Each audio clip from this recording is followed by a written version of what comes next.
ਸਾਡੇ ਵਿਦਿਅਕ ਅਦਾਰਿਆਂ 'ਚ ਸਾਡੇ ਸਮਾਜਿਕ ਤੇ ਸਿਆਸੀ ਥਾਵਾਂ ਦੇ ਉੱਤੇ ਇੰਨੀ ਜ਼ਿਆਦਾ ਨੀਵਾਂਪਣ ਆ ਚੁੱਕਿਆ ਵੀ ਬੇਸਮਝੀ 'ਚ ਚੰਗੇ ਭਲੇ ਬੰਦੇ ਗੜਬੜਾ ਕਰ ਰਹੇ ਨੇ। ਪੰਜਾਬ ਸਰਕਾਰ ਨੇ ਆਪਦੇ ਮੰਤਰੀਆਂ ਨੂੰ ਜਿਵੇਂ ਖੁੱਲੀ ਛੁੱਟੀ ਦਿੱਤੀ ਪਈ ਆ ਵੀ ਕੋਈ ਸਿੱਖਾਂ ਦੇ ਜਜ਼ਬਾਤਾਂ ਦੀ ਪਰਵਾਹ ਨਾ ਕਰੋ, ਫੱਟੇ ਚੱਕੀ ਚੱਲੋ, ਜੋ ਜੀ ਚਾਹੁੰਦਾ ਕਰੀ ਜਾਓ। ਸੋ ਜਦੋਂ ਹੁਣ ਮਰਿਆਦਾ ਦੇ ਮਸਲਿਆਂ ਦੇ ਉੱਤੇ ਆਮ ਆਦਮੀ ਪਾਰਟੀ ਦੇ ਆਗੂਆਂ ਨੂੰ ਇੱਥੇ ਸੱਦਾ ਪੱਤਰ ਆ ਗਿਆ ਵੀ ਚਲੋ ਅਕਾਲ ਤਖਤ ਤੇ ਪੇਸ਼ ਹੋ ਕੇ ਆਪਦੀ ਸਥਿਤੀ ਸਪਸ਼ਟ ਕਰੋ, ਤੇ ਮੂੰਹ ਪਾੜ ਕੇ ਇਹਨੇ ਭਗਵੰਤ ਮਾਨ ਨੇ ਕਹਿਤਾ ਕਿ ਜੀ ਜਿਹੜਾ ਜਥੇਦਾਰ ਆਪ ਸਰਟੀਫਿਕੇਟ ਹਜੇ ਲੈਂਦਾ ਫਿਰਦਾ ਵੀ ਮੈਂ ਮਨਜ਼ੂਰ ਕਰ ਲਓ ਮੈਨੂੰ ਜਥੇਦਾਰ, ਤੇ ਜਿਹਨੇ ਮਰਿਆਦਾ ਤੋਂ ਬਾਹਰ ਜਾ ਕੇ ਉਦੋਂ ਜਥੇਦਾਰੀ ਲਈ ਸੀ ਉਹ ਸਾਨੂੰ ਮਰਿਆਦਾ ਨਾ ਸਿਖਾਵੇ। ਤੇ ਬਹੁਤ ਹੀ ਜ਼ਿਆਦਾ ਮਾੜੇ ਤੇ ਭੈੜੇ ਸ਼ਬਦਾਂ ਦੇ ਵਿੱਚ ਬੋਲ ਰਹੇ ਭਗਵੰਤ ਮਾਨ ਨੇ ਇਹ ਨਹੀਂ ਦੇਖਿਆ ਕਿ ਮੈਂ ਜੋ ਮਰਜ਼ੀ ਆ, ਮੈਂ ਕਮੇਡੀਅਨ ਰਿਹਾ, ਮੈਂ ਪਰ ਇਸ ਮੌਕੇ ਮੈਂ ਪੰਜਾਬ ਦਾ ਮੁੱਖ ਮੰਤਰੀ ਆ ਤੇ ਪੂਰੇ ਪੰਜਾਬ ਦਾ ਮੁੱਖ ਮੰਤਰੀ ਅਕਾਲ ਤਖਤ ਸਾਹਿਬ ਨੂੰ ਲਲਕਾਰ ਰਿਹਾ। ਇਹਦੇ ਅਰਥ ਤਾਂ ਇਹੀ ਬਣਦੇ ਹਨ। ਕੁੱਲ ਮਿਲਾ ਕੇ ਇਹ ਜਿਹੜਾ ਕੁਝ ਤਾਕਤਾਂ ਦੇ ਜਥੇਦਾਰ ਸ਼੍ਰੋਮਣੀ ਕਮੇਟੀ ਦੇ ਸਿਸਟਮ ਚੋਂ ਜਾਂ ਸਰਕਾਰੀ ਤੌਰ ਤੇ ਹੋ ਰਿਹਾ, ਇਹਦਾ ਜੀ ਆਪਣੇ ਬੱਚਿਆਂ ਤੇ ਜਿਨ੍ਹਾਂ ਦੀ ਉਮਰ 15 ਤੋਂ 25 ਸਾਲ ਦੇ ਵਿਚਾਲੇ ਆ, ਜੇ ਉਹ ਇਹਨਾਂ ਗੱਲਾਂ ਵੱਲ ਧਿਆਨ ਦੇਣ ਉਹਨਾਂ ਨੂੰ ਕੀ ਮਹਿਸੂਸ ਹੋਊ।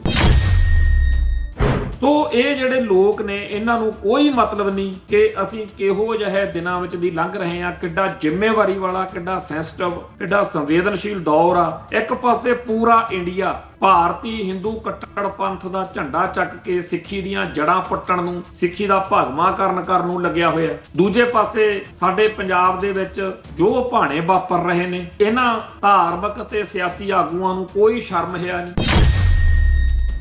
TV 84 ਉੱਤੇ ਪ੍ਰੋਗਰਾਮ ਖਬਰ ਦੀ ਖਬਰ ਦੇਖ ਰਹੇ ਸਾਰੇ ਦਰਸ਼ਕਾਂ ਨੂੰ ਮੈਂ ਸਰਬਜੀਤ ਸਿੰਘ ਘਮਾਣ ਫਤਿਹ ਅਰਜ ਕਰਦਾ ਜੀ। ਵਾਹਿਗੁਰੂ ਜੀ ਕਾ ਖਾਲਸਾ, ਵਾਹਿਗੁਰੂ ਜੀ ਕੀ ਫਤਿਹ। 9ਵੇਂ ਪਾਤਸ਼ਾਹ ਦੀ ਸ਼ਹੀਦੀ ਦੀ ਸ਼ਤਾਬਦੀ ਦੇ ਇਹਨਾਂ ਦਿਨਾਂ ਦੇ ਵਿੱਚ ਆਪਾਂ ਹੁਣ ਜਿਹੜੇ ਦਿਹਾੜੇ ਅਗਲੇ ਚੱਲਣਗੇ, ਆਪਾਂ ਸ਼ਹੀਦੀ ਬਾਰੇ, 9ਵੇਂ ਪਾਤਸ਼ਾਹ ਦੀ ਜਿਹੜੀ ਇਸ ਜਗਤ ਨੂੰ ਦੇਣ ਆ ਜਾਂ ਹੋਰ ਜਿਹੜੀ ਗੱਲ ਆ ਉਹ ਵੀ ਕਰਿਆ ਕਰਾਂਗੇ।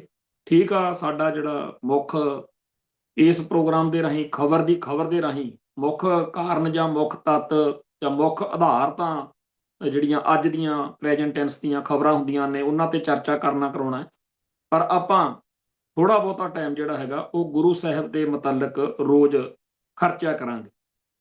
ਖੈਰ, ਅੱਜ ਸ਼ਹੀਦੀ ਸ਼ਤਾਬਦੀ ਦੇ ਸੰਬੰਧ 'ਚ ਜਿਹੜੀ ਖਬਰ ਵਾ ਉਹ ਇਹ ਹੈ ਕਿ ਆਪਾਂ ਕੱਲ ਵੀ ਗੱਲ ਕੀਤੀ ਸੀ ਕਿ ਹੈ ਤਾਂ ਬੜਾ ਮੰਦਭਾਗਾ, ਸਾਡੇ ਤਾਂ ਜਿਹੜੀ ਸਾਡੇ ਵਾਲੀ ਉਮਰ ਹੋ ਜਾਂਦੀ ਆ ਨਾ, ਕਈ ਗੱਲਾਂ ਦੇ ਵਿੱਚ ਚਮੜੀ ਮੋਟੀ ਹੋ ਜਾਂਦੀ ਆ, ਦਿਮਾਗ ਤੇ ਅਸਰ ਗੱਲਾਂ ਦਾ ਘੱਟ ਹੁੰਦਾ, ਪਰ ਸਾਨੂੰ ਇਸ ਗੱਲ ਦਾ ਬੜਾ ਫਿਕਰ ਆ ਕਿ ਜਿਹੜੀ ਸਾਡੀ ਅੱਲੜ ਜੀ ਉਮਰ ਦੇ ਬੱਚੇ ਬੱਚੀਆਂ ਨੇ, ਸਾਡੇ ਨਿਆਣੇ, ਉਹਨਾਂ ਦੇ ਉੱਤੇ ਕੀ ਅਸਰ ਪੈ ਰਿਹਾ ਹੋਊਗਾ ਜੋ ਕੁਝ ਇਸ ਮੌਕੇ ਸਾਡੇ ਆਲੇ ਦੁਆਲੇ ਵਾਪਰ ਰਿਹਾ। ਪੰਜਾਬ ਸਰਕਾਰ ਅਤੇ ਅਕਾਲ ਤਖਤ ਸਾਹਿਬ, ਸ਼੍ਰੋਮਣੀ ਗੁਰਦੁਆਰਾ ਪ੍ਰਬੰਧਕ ਕਮੇਟੀ, ਅਕਾਲੀ ਦਲ ਦਾ, ਇਹਨਾਂ ਤਿੰਨ ਧਿਰਾਂ ਦਾ ਜਿਹੜਾ ਟਕਰਾਅ ਆ ਆਪਸ ਵਿੱਚ ਹੀ, ਇਹ ਬਹੁਤ ਹਲਕੇ ਦਰਜੇ ਵੱਲ ਨੂੰ ਮੁੜਦਾ ਜਾ ਰਿਹਾ। ਆਪਾਂ ਕੱਲ ਵੀ ਗੱਲ ਕੀਤੀ ਸੀ, ਪਰ ਉਦੋਂ ਲੱਗਦਾ ਸੀਗਾ ਵੀ ਜ਼ਿਆਦਾ ਗੱਲ ਨਾ ਕਰੀਏ, ਕੀ ਲੀਰਾਂ ਦੀ ਖਿੱਦੋ ਫੋਲਣੀ ਆ, ਤੇ ਅੱਜ ਚੰਦ ਚਾੜ੍ਹਤਾ ਭਗਵੰਤ ਮਾਨ ਨੇ, ਕਿਉਂਕਿ ਮਰਿਆਦਾ ਦੇ ਮਸਲੇ ਉੱਤੇ ਅਕਾਲ ਤਖਤ ਸਾਹਿਬ ਵੱਲੋਂ ਜਾਂ ਸਮੁੱਚੇ ਸਿੱਖ ਜਗਤ ਵੱਲੋਂ ਹੀ ਵੈਸੇ ਤਾਂ ਨੋਟਿਸ ਲਿਆ ਜਾ ਰਿਹਾ, ਬਹੁਤ ਸਾਰੀਆਂ ਗੜਬੜਾਂ ਹੋ ਰਹੀਆਂ ਨੇ। ਬਹੁਤ ਲੰਮਾ ਅਰਸਾ ਪਹਿਲਾਂ ਇੱਕ ਫੈਸਲਾ ਹੋ ਚੁੱਕਿਆ ਵਾ ਬਈ ਜਿਹੜੀਆਂ ਗੁਰੂ ਸਾਹਿਬਾਨ ਦੀਆਂ ਮਨੋਕਲਪਿਤ ਤਸਵੀਰਾਂ ਨੇ ਉਹਨਾਂ ਪ੍ਰਤੀ ਲੋਕਾਂ ਦੀ ਇੱਕ ਭਾਵਨਾ ਜੁੜ ਚੁੱਕੀ ਆ, ਤੇ ਬਹੁਤੇ ਜਿਹੜੇ ਸਾਡੇ ਸਿਆਸੀ ਭਲਵਾਨ ਨੇ ਉਹ ਆਮ ਹੀ ਉਹਨਾਂ ਦੇ ਨਾਲ ਫਲੈਕਸਾਂ ਤੇ ਫੋਟੋਆਂ ਜਿਹੜੀਆਂ ਨੇ ਲਾ ਲੈਂਦੇ, ਤੇ ਕਈ ਵਾਰੀ ਬਹੁਤ ਮਾੜਾ ਵੀ ਲੱਗਦਾ। ਇੱਥੇ ਅੰਮ੍ਰਿਤਸਰ ਦੇ ਵਿੱਚ ਹਾਲ ਬਾਜ਼ਾਰ ਦੇ ਬਾਹਰਲੇ ਪਾਸੇ ਅਸੀਂ ਆਪ ਉਹਨਾਂ ਫੋਟੋਆਂ ਨੂੰ ਦੇਖ ਕੇ ਉੱਥੇ ਜਿਹੜੀਆਂ ਅਖਬਾਰਾਂ ਵੇਚਣ ਵਾਲੀਆਂ ਦੁਕਾਨਾਂ ਨੇ ਉਹਨਾਂ ਨੂੰ ਗੱਲਾਂ ਕਰਦੇ ਸੁਣਿਆ, ਤੇ ਅਸੀਂ ਖੁਦ, ਮੈਂ ਜਥੇਦਾਰ ਗੁਰਬਚਨ ਸਿੰਘ ਉਦੋਂ ਸੀ, ਉਹਨਾਂ ਕੋਲ ਵੀ ਇਹ ਗੱਲ ਅਸੀਂ ਕੀਤੀ ਕਿ ਤੁਸੀਂ ਇਹਦੇ ਬਾਰੇ ਕੁਛ ਸੋਚੋ ਕਿ ਚਾਹੇ ਕੋਈ ਲੀਡਰ ਜਾਂ ਕੋਈ ਧਾਰਮਿਕ ਸ਼ਖਸੀਅਤ ਜਿੱਡੀ ਵੀ ਵੱਡੀ ਮਰਜ਼ੀ ਹੋਵੇ, ਪਰ ਆਹ ਜਿਹੜਾ ਕੰਮ ਆ ਕਿ ਉਹਦੀ ਫੋਟੋ ਜਿਹੜੀ ਆ ਉਹ ਗੁਰੂ ਸਾਹਿਬਾਨ ਦੀ ਫੋਟੋ ਸਮਝੀ ਜਾਂਦੀ। ਮੈਂ ਫੇਰ ਜ਼ੋਰ ਦਿੰਦਾ, ਮੇਰਾ ਉਹਨਾਂ ਫੋਟੋਆਂ ਬਾਰੇ ਬੜਾ ਸਪਸ਼ਟ ਮੈਨੂੰ ਪਤਾ ਕਿ ਉਹ ਮਨੋਕਲਪਿਤ ਨੇ, ਕਿਸੇ ਨੇ ਕਲਪਨਾ ਦੇ ਤਹਿਤ ਬਣਾਈਆਂ ਨੇ, ਪਰ ਉਹ ਬਰਾਬਰ ਫੋਟੋ ਲਾਉਣ ਤੋਂ ਬਾਅਦ ਮਤਲਬ ਜਦੋਂ ਬਾਅਦ ਵਿੱਚ ਉੱਥੇ ਜੋ ਕੁਝ ਵਾਪਰਦਾ ਉਹ ਤਾਂ ਗੱਲ ਕਰਨ ਨੂੰ ਵੀ ਨਹੀਂ ਜੀ ਕਰਦਾ। ਜੋ ਕੁਝ ਅਸੀਂ ਇੱਥੇ ਦੇਖਦੇ ਹਾਂ ਜਦੋਂ ਫਲੈਕਸ ਪਾਟ ਜਾਂਦੀ ਆ, ਜਾਂ ਉਹ ਥੱਲੇ ਜਦੋਂ ਕੂੜੇ ਵਾਲੇ ਚੱਕ ਕੇ ਲੈ ਕੇ ਜਾਂਦੇ ਆ, ਜਾਂ ਬਹੁਤ ਲੋਕਾਂ ਨੂੰ ਭੈੜਾ ਲੱਗਦਾ। ਹੁਣ ਇਹ ਗੱਲ ਚਲੋ ਇੱਕ ਵਾਰੀ ਉਦੋਂ ਸਾਡੇ ਪੰਥ 'ਚ ਨਿਬੜ ਗਈ ਕਿ ਨਾ ਲਾਈਆਂ ਜਾਣ, ਪਰ ਇਸ ਮੌਕੇ ਭਗਵੰਤ ਮਾਨ ਦੀ ਸਰਕਾਰ ਨੇ ਪੂਰੇ ਪੰਜਾਬ ਦੇ ਵਿੱਚ ਜਿਹੜੀ ਮਨੋਕਲਪਿਤ ਤਸਵੀਰ ਆ ਨੌਵੇਂ ਪਾਤਸ਼ਾਹ ਦੀ, ਉਹਦੇ ਨਾਲ ਆਪਦੀ ਫੋਟੋ ਆ ਜਿਹੜੀ ਉਹ ਲਵਾਈ ਹੋਈ ਆ। ਤੇ ਪੰਜਾਬ ਦੇ ਹਰ ਮੋੜ ਤੇ, ਹਰ ਥਾਂ ਦੇ ਉੱਤੇ ਇਹ ਫਲੈਕਸਾਂ ਜਿਹੜੀਆਂ ਲੱਗੀਆਂ ਹੋਈਆਂ ਨੇ। ਤੇ ਇਹ ਫਲੈਕਸਾਂ ਜਿਹੜੀਆਂ ਨੇ ਕਈ ਇਹੋ ਜਿਹੇ ਮਾੜੇ ਥਾਵਾਂ ਤੇ ਲੱਗੀਆਂ ਹੋਈਆਂ ਨੇ ਵੀ ਅੰਮ੍ਰਿਤਸਰ ਦੇ ਵਿੱਚ ਆ ਮੇਰੇ ਘਰ ਦੇ ਕੋਲ ਇੱਕ ਗੰਦਾ ਨਾਲਾ, ਤੇ ਉਸ ਗੰਦੇ ਨਾਲੇ ਤੇ ਜਾਂ ਹੋਰ ਇੱਧਰ ਉੱਧਰ ਦੇਖ ਕੇ ਮਨ ਨੂੰ ਵਾਕਈ ਬੁਰਾ ਲੱਗ ਰਿਹਾ। ਤੇ ਇਹ ਗੱਲ ਸਿੱਖ ਜਗਤ ਵਿੱਚ ਬੜੀ ਭੈੜੀ ਮੰਨੀ ਜਾ ਰਹੀ ਹੈ।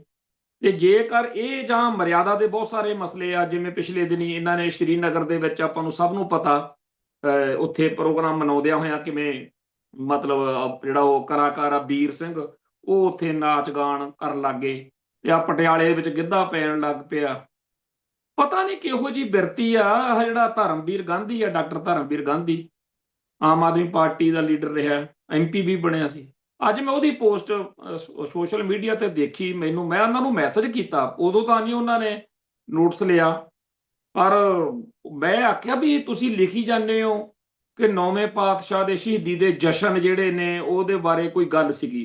ਮੈਂ ਕਿਹਾ ਜਸ਼ਨ ਸ਼ਹੀਦੀ ਦੇ ਕਾਹਦੇ ਜਸ਼ਨ ਮਨਾਉਣੇ ਆ ਜੀ? ਅਸੀਂ ਸ਼ਹੀਦੀ ਦੇ ਤਾਂ ਦਿਨ ਕਿਸੇ ਹੋਰ ਤਰੀਕੇ ਨਾਲ ਮਨਾਉਣੇ ਆ।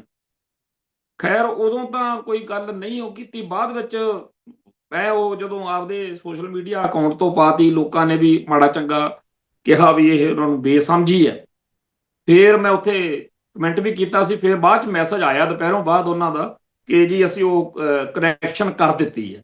ਪਰ ਜੇ ਅਸੀਂ ਸੋਚੀਏ ਵੀ ਕਿੰਨਾ ਹਲਕਾਪਣ ਵਾ, ਮੈਂ ਇੱਥੇ ਐਸੇ ਪ੍ਰੋਗਰਾਮ ਦੇ ਵਿੱਚ ਜਿਹੜੇ ਹੋਰ ਧਰਮ ਨੇ, ਖਾਸ ਤੌਰ ਤੇ ਹਿੰਦੂਆਂ ਨਾਲ ਆਪਣਾ ਚੱਲ ਰਿਹਾ ਮਸਲਾ, ਹਿੰਦੂ ਧਰਮ ਦੇ ਜਿਹੜੇ ਰਹਿਬਰ ਨੇ, ਉਹਨਾਂ ਦੇ ਅਵਤਾਰ ਨੇ, ਭਗਵਾਨ ਸਮਝੇ ਜਾਂਦੇ ਨੇ, ਜਾਂ ਉਹਨਾਂ ਦੇ ਹੋਰ ਆ, ਉਹਨਾਂ ਦੀ ਅਕਸਰ ਮੈਂ ਚਰਚਾ ਕਰਦਾ, ਠੋਕ ਕੇ ਕਰਦਾ।